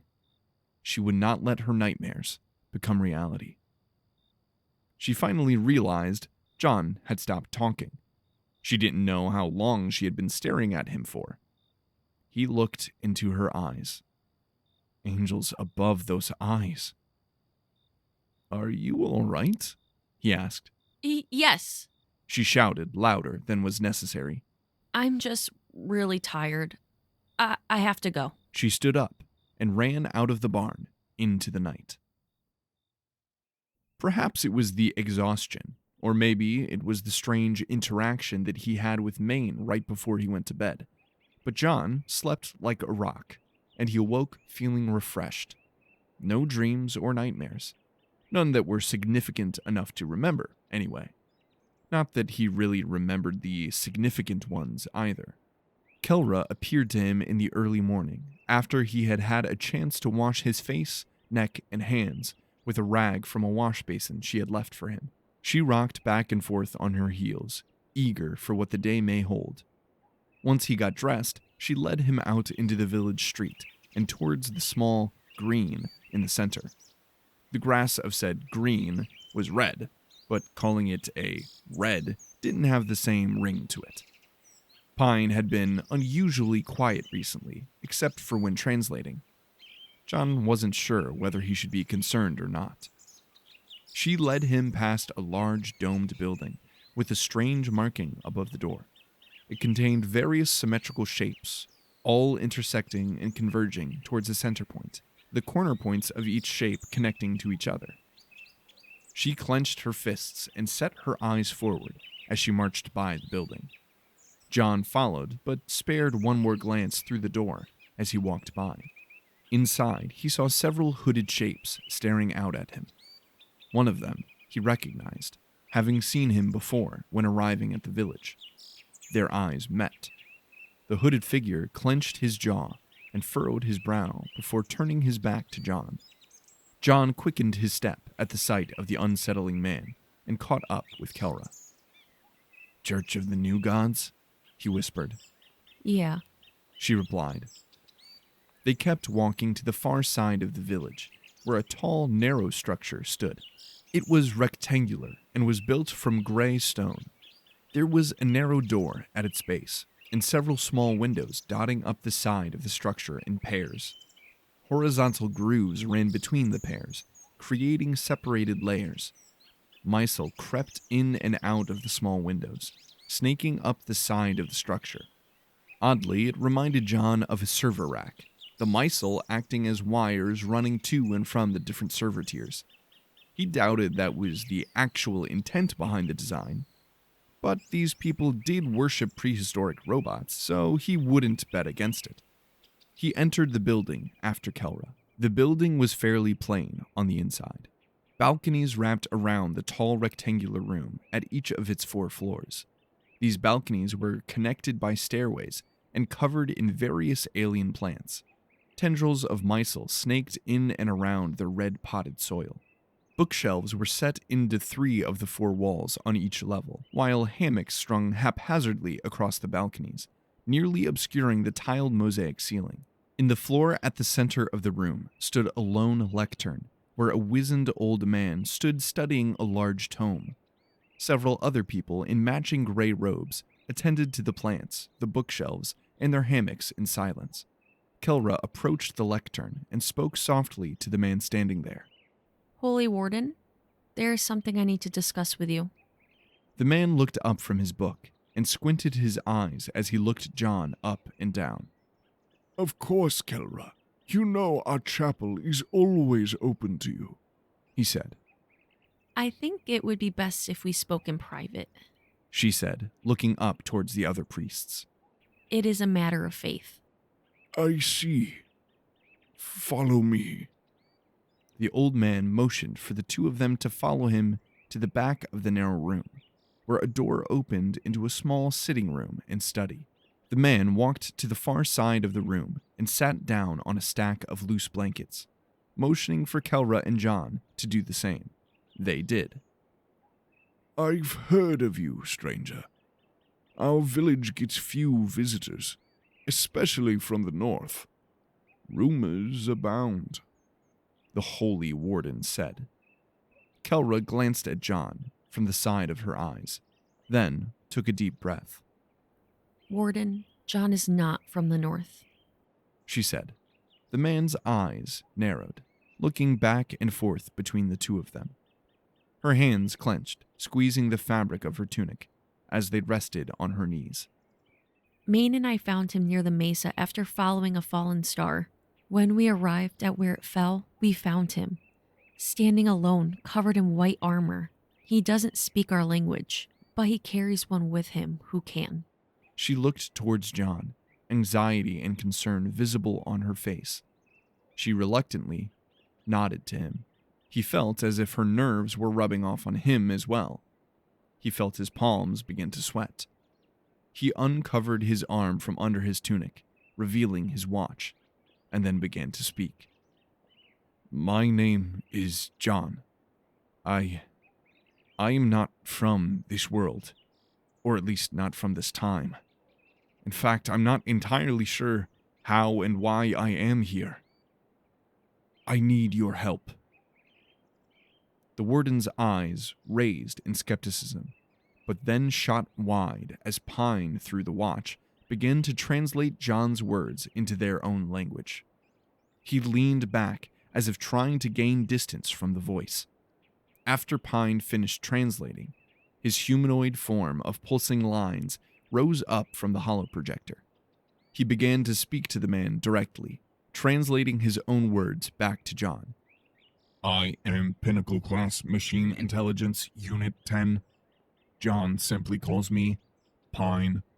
The warden stood up and backed towards the corner of the room, mouth gaping wide. He blinked vigorously, trying to confirm whether what he was seeing was real or not. Then he fell to the ground, face to the floor, worshipping him, like Kelra and Maine had done days before. Kelra looked at him and smiled sheepishly. He looked back in discomfort. After what felt to John like an eternity, Pine spoke in his head.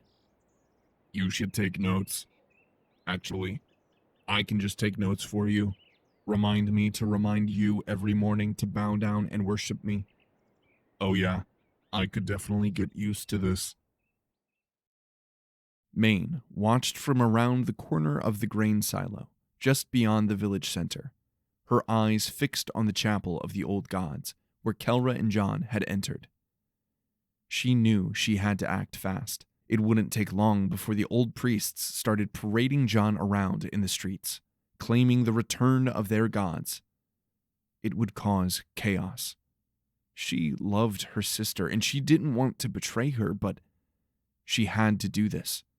For her, for their people, for herself. She wouldn't let her village fall apart. She couldn't. She turned away from the chapel and towards the church. The strange symbol of the new gods seemed to stare at her from its place atop their door. She steeled herself and then walked into the building. The angels of Eld, though infinite in power, lacked the wisdom of the ancients. They feared the prophet, for they did not serve the gods of our past. Those who followed them in zeal and fear hated him, for his message was not yet for them. Unity must start with one. Praise the words of the holy prophet. Praise to he who brought death. Praise to he who brought life. Excerpt from the Prophet of Man, author unknown. Maine stepped into the strange domed church that belonged to the priests of the new gods. The priests, robed in dark gray, stood motionless in a circle around the walls of the circular sanctuary. Adorning the walls, floor, and hanging from the ceiling were unnatural sculptures and ornaments of interconnecting shapes and angles built from wood and clay. Their strange art hurt her head to look at. Some of the fetishes bore candles within them, whose flame danced in violent motions despite the lack of wind within the building. The entire site was unsettling, to say the least. Lines of broken tile of every color and texture that had been formed together on the floor in a mosaic of nonsensical shapes and patterns converged into a single point in the center of the circle where a hooded man stood. He lifted his head and their eyes met. Maine could have swore that she saw a pale gold glow from within his eyes before he blinked it away. The usual stone-faced and solemn high priest of the church smiled at her, the corners of his mouth twisting in a wicked curve, not quite meeting his eyes. Shivers ran down her spine. "Hello, my child," he said in a smooth, monotone voice. "Step into the vanishing point." He motioned to the floor in front of him, where the lines and shapes all met. She could do this. She had to do this. She greatly disliked these men, but this was the only way she could think to prevent the disaster she felt was coming. She knew was coming. She took a step from the doorway, her foot landing on a small pattern of broken white and red tile that was part of the larger whole. The priests around the room turned to braziers that smoldered behind each of them and produced handfuls of blackened Mysol hyphae, throwing them in the fire, producing thin wisps of blue smoke that flowed to the floor like water and began to fill the room. She took another step. 5 more steps placed her directly in front of the hooded man, a thin fog of blue smoke now coating the floor of the room and pouring out the front door. He breathed deeply through his nose. "Speak, child," he said. Maine found her breath caught in her chest as the harsh smell of the burning Mysol filled her lungs. This wasn't the first time she had breathed Mysol fumes. It was often used as a painkiller and to ease nerves, but she never enjoyed the sensation. She coughed, and the man's eyes took on a dangerous cast as she slowly told him of what and who she and Kelra had found. The holy warden finally sat back up from where he had been bowed prone for what seemed to John like an eternity. "The gods, they have not abandoned us. Have we proven ourselves worthy? Have we paid our debts in blood and tears?" he asked, eyes still wide in reverence and ecstasy. "I don't know. I come from a very different place and probably a different time. I don't understand your beliefs or your history, but I do want to help you," John said. The man's eyes dropped slightly as Pine translated his words. "You speak on behalf of the gods. You are their most holy prophet, given this fragment as a sign. But your ways are higher than ours. It is not my place to question you. I am your humble servant." John and Pine both sighed in unison. "I'm not going to be able to convince him that we aren't divine, am I?" he asked Pine. "It seems unlikely." John knelt forward and looked into the man's eyes. "Tell me about your faith, your history. Prove yourself to me." Kelra inquisitively glanced at John. The man's eyes widened even further and his brow furrowed in concentration. "I am but a humble warden. I have been tasked with leading this village to your divine light and renewal, to throw off our old chains and sins and become new in your sight. I admit I am not the most knowledgeable about matters of history. I have lived in this village all my life, trained by the previous holy warden.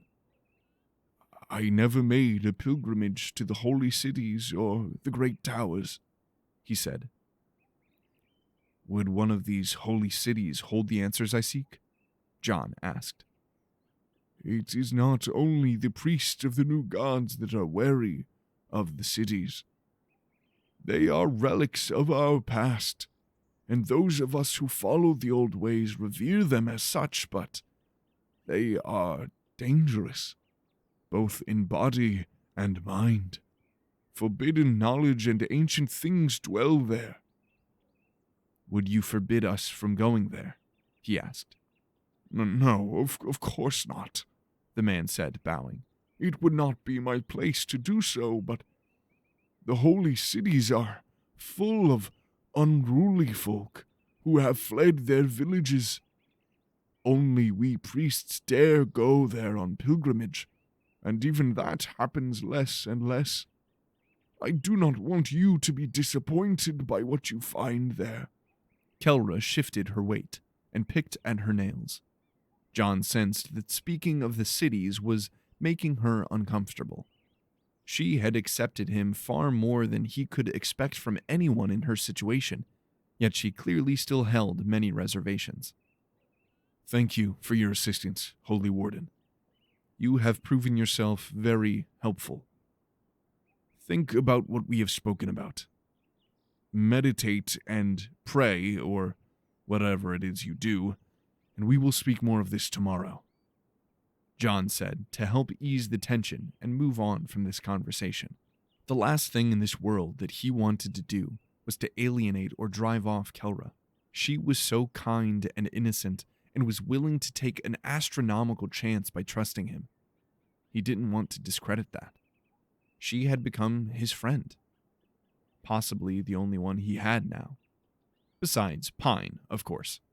The prophet speaks, and I listen. Praise to you, the Holy Warden said. Thanks, John responded. He stood up, and Kelra did as well, leading him back out into the open chamber, and then into the village beyond. Maine removed her tunic and underwrappings, and replaced them with a soft white sleeping gown. It was the only soft thing she owned. Most cloth and textiles that they produced here in the village were rough and coarse, made from the scratchy wool of the ovis her people herded on the other side of the village, or the even rougher, stooked, hackled, and spun mysel that was woven into a scratchy linen. Their society embraced discomfort. The priests of the old gods had long preached that their people were being punished for ancient sins, and the act of becoming complacent in discomfort was one of their tenets. Discomfort was all she had ever known, except for this gown. Her parents had bought it for her on her 16th birthday from a trader that had passed through their village. They said the material was called silk, and it came from a strange, large, 10-legged bug that lived in the trees to the west and spun intricate webs from the stuff. She didn't know if she believed all that, but it felt like heaven against her skin. It was one of the few luxuries she allowed herself. She laid down onto her stiff, hay-stuffed mattress across the cramped room from Kelra, who had undressed into a similar shaped but much less comfortable wool gown. Maine rolled over to face the wall, turning her back to her sister, and closed her eyes. Do you think it's possible to fall in love with someone you barely know and have nothing in common with? Maine choked on her own saliva and coughed several times, wincing at the volume. What? She asked sharply. I asked if you thought it was possible to fall in love with someone. I know what you said, Maine barked and turned around to face her sister. I'm just having trouble understanding it. She clenched her fists under her crossed arms. It was just a question, Kelra whispered. He's not even from our planet, Kel. You know nothing about him. As far as we know, this whole thing could just be some elaborate trick, Maine said, nearly in a shout. You don't really believe that, do you? Kelra asked. Yes. Did she, though? John had been nothing but kind and honest to her and Kel as far as she knew. He seemed genuine, sincere, intense. Those eyes. They were the eyes of a passionate man. A dangerous man. No, maybe. I don't know, Kel, but you can't just throw yourself at some guy just because he fell from the sky. Kelra flashed her a dangerous glance, then shushed her with her hand, glancing out the door of the room and up the hall where their parents slept. I'm not throwing myself at him. Kelra hissed. I was just asking a question, Maine. Just go to bed. I shouldn't have said anything. Kelra turned over in her bed, away from Maine. Part of Maine ached at the sight of seeing Kelra angry. She was always so happy and joyful, brightening any room she entered. Another, darker part, a jealous part, exulted in her pain. She quickly shoved that part down and breathed deeply. Cal, just go to bed, Maine. I'm sorry. He seems like a nice guy. I just don't want you to get hurt. I don't want any of us to get hurt. I've seen things at night. Kelra slowly turned back to look at her. Things I can't explain. Things I barely remember. But I remember pain. I remember fire. And I remember him being at the center of it. So what? Are you some oracle of the new gods now? Kelra mocked. No, You've had dreams too. I know you have. We all have. No one ever talks about it. We've just accepted them as normal, as part of our curse. But something is not normal, Kel. Just be careful, okay? Okay? She responded softly. Okay. Maine echoed. They both turned away, and Kelra drifted asleep. Sleep, however, would not take Maine tonight. The impossible construct swirled in the gaping void in front of John, changing form and shape, tangling into knots of oblivion. Through golden tendrils of an insane kaleidoscope of vertices and polygons, so wrong it made his brain hurt, he saw visions. Visions so raw, so real, so wrong. He saw fire. He saw mankind spread out among the stars. He saw those same stars erupting into supernovae, decimating billions. He saw the galaxy burning at his feet. He saw fire. He saw death. He saw his white robes billowing into the void of space as he floated through the vacuum. He saw fire. A house burning, people screaming, people dying. He saw a woman in a silver silken gown walking out of the flames towards him, a torch in her hand. He started awake and saw the same woman standing by his feet, staring down at him. Maine stood there, a fierce determination in her eyes, the pale starlight shining off her silk dress and glistening on her tan skin. Do you love her? She whispered. He blinked and rubbed his eyes, trying to clear the lingering fog from his head, while Pine slowly interpreted the question. What are you talking about? He replied. Do you love her? She nearly shouted.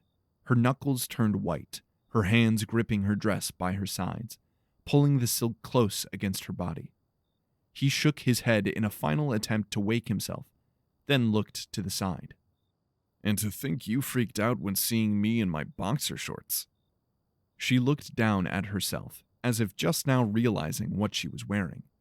It wasn't particularly immodest by modern standards, but it fit her form well, and it was clear she wasn't wearing much else. Her eyes widened, and she crossed her arms across her body, as if that would help her cover up more. She bent down and yanked John's brown blanket away, and draped it over herself like a shawl. Hey!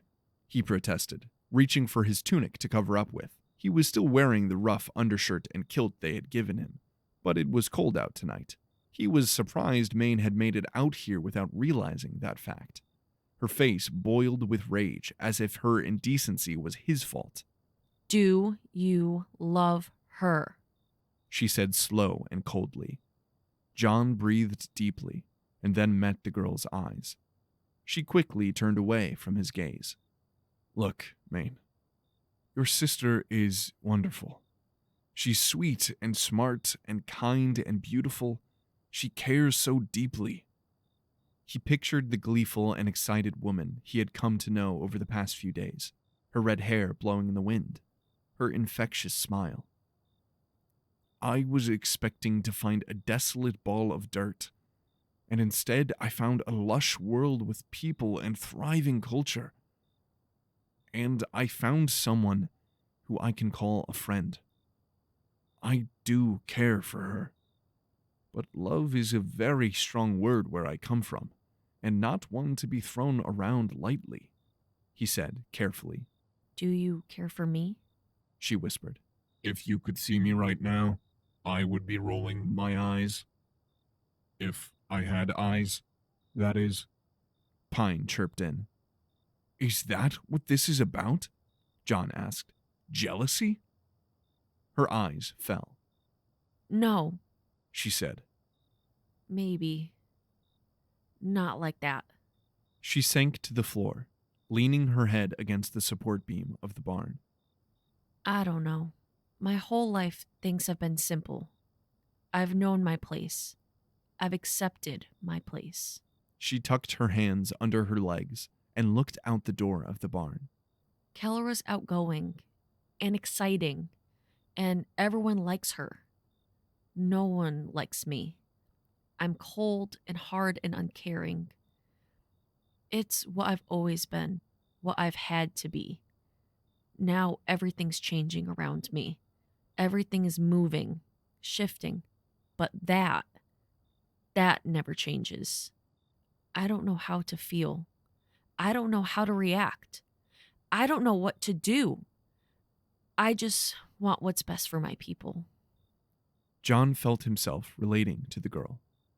Obviously, their situations were very different, but the confusion, the unknown, the uncertainty, that he could definitely relate to. In some ways, he imagined it being worse for her. Yes, he was thrown into an unknown world with unknown people, but he had come willingly. He was an explorer. This was what he did. She had no choice. The world she had always known was becoming unknowable, and there was nothing she could do to stop it. It became clear to him that she wasn't jealous of Kelra and his relationship. She was jealous of her willingness to change and her freedom, something she felt like she could never obtain. He couldn't imagine what he would do if he was in her place. Her eyes continued to stare at the ground.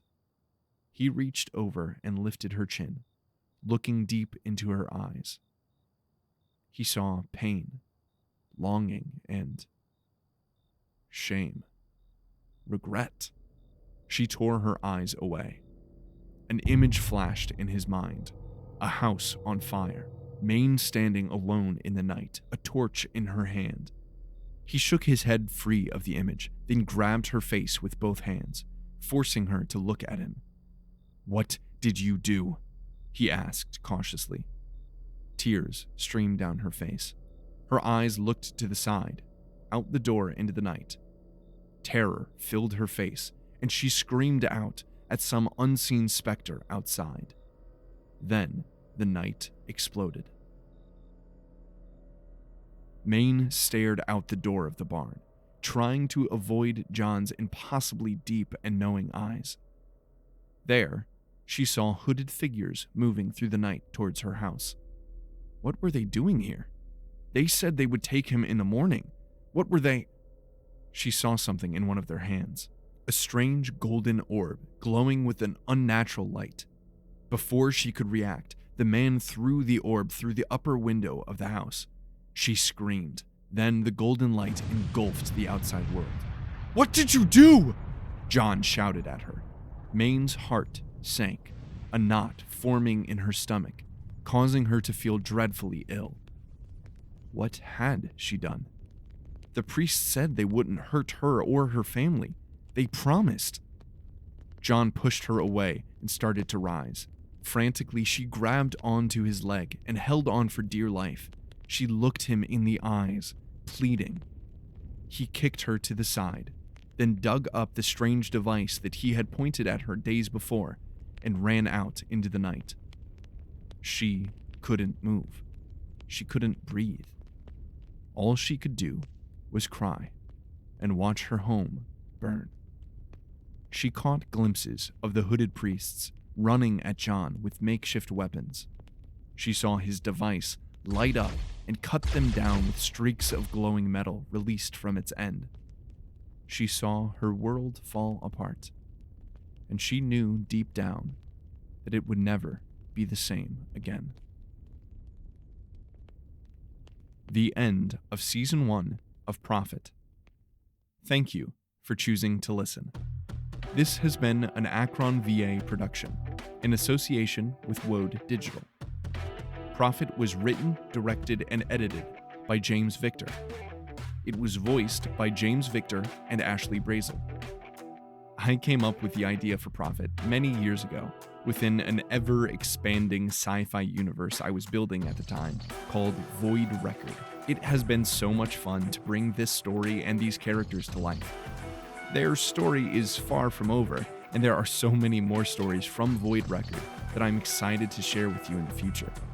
But I will probably take a short break from it and Prophet to work on some other projects in the meantime. If you've enjoyed this story, I would really appreciate it if you leave a like and a comment. Your comments and feedback mean so much to me. And to stay up to date on when new stories are released, feel free to subscribe. Thank you so much once again for listening and following along with this journey. It really means the world to me. I would also like to take a minute to thank those of you who have been such dedicated listeners. You are part of the reason I keep doing this, and your support means everything. So thank you to Ashley, Cullen, Donna, Josh, and Mike specifically for all of your continued support. And of course, anyone silently watching from the shadows. If you would like to support me and this channel, I would encourage you to check out one of the other stories here. And if you decide to lend your time and ear to listen to one of my stories in the future, then I will see you in the next one.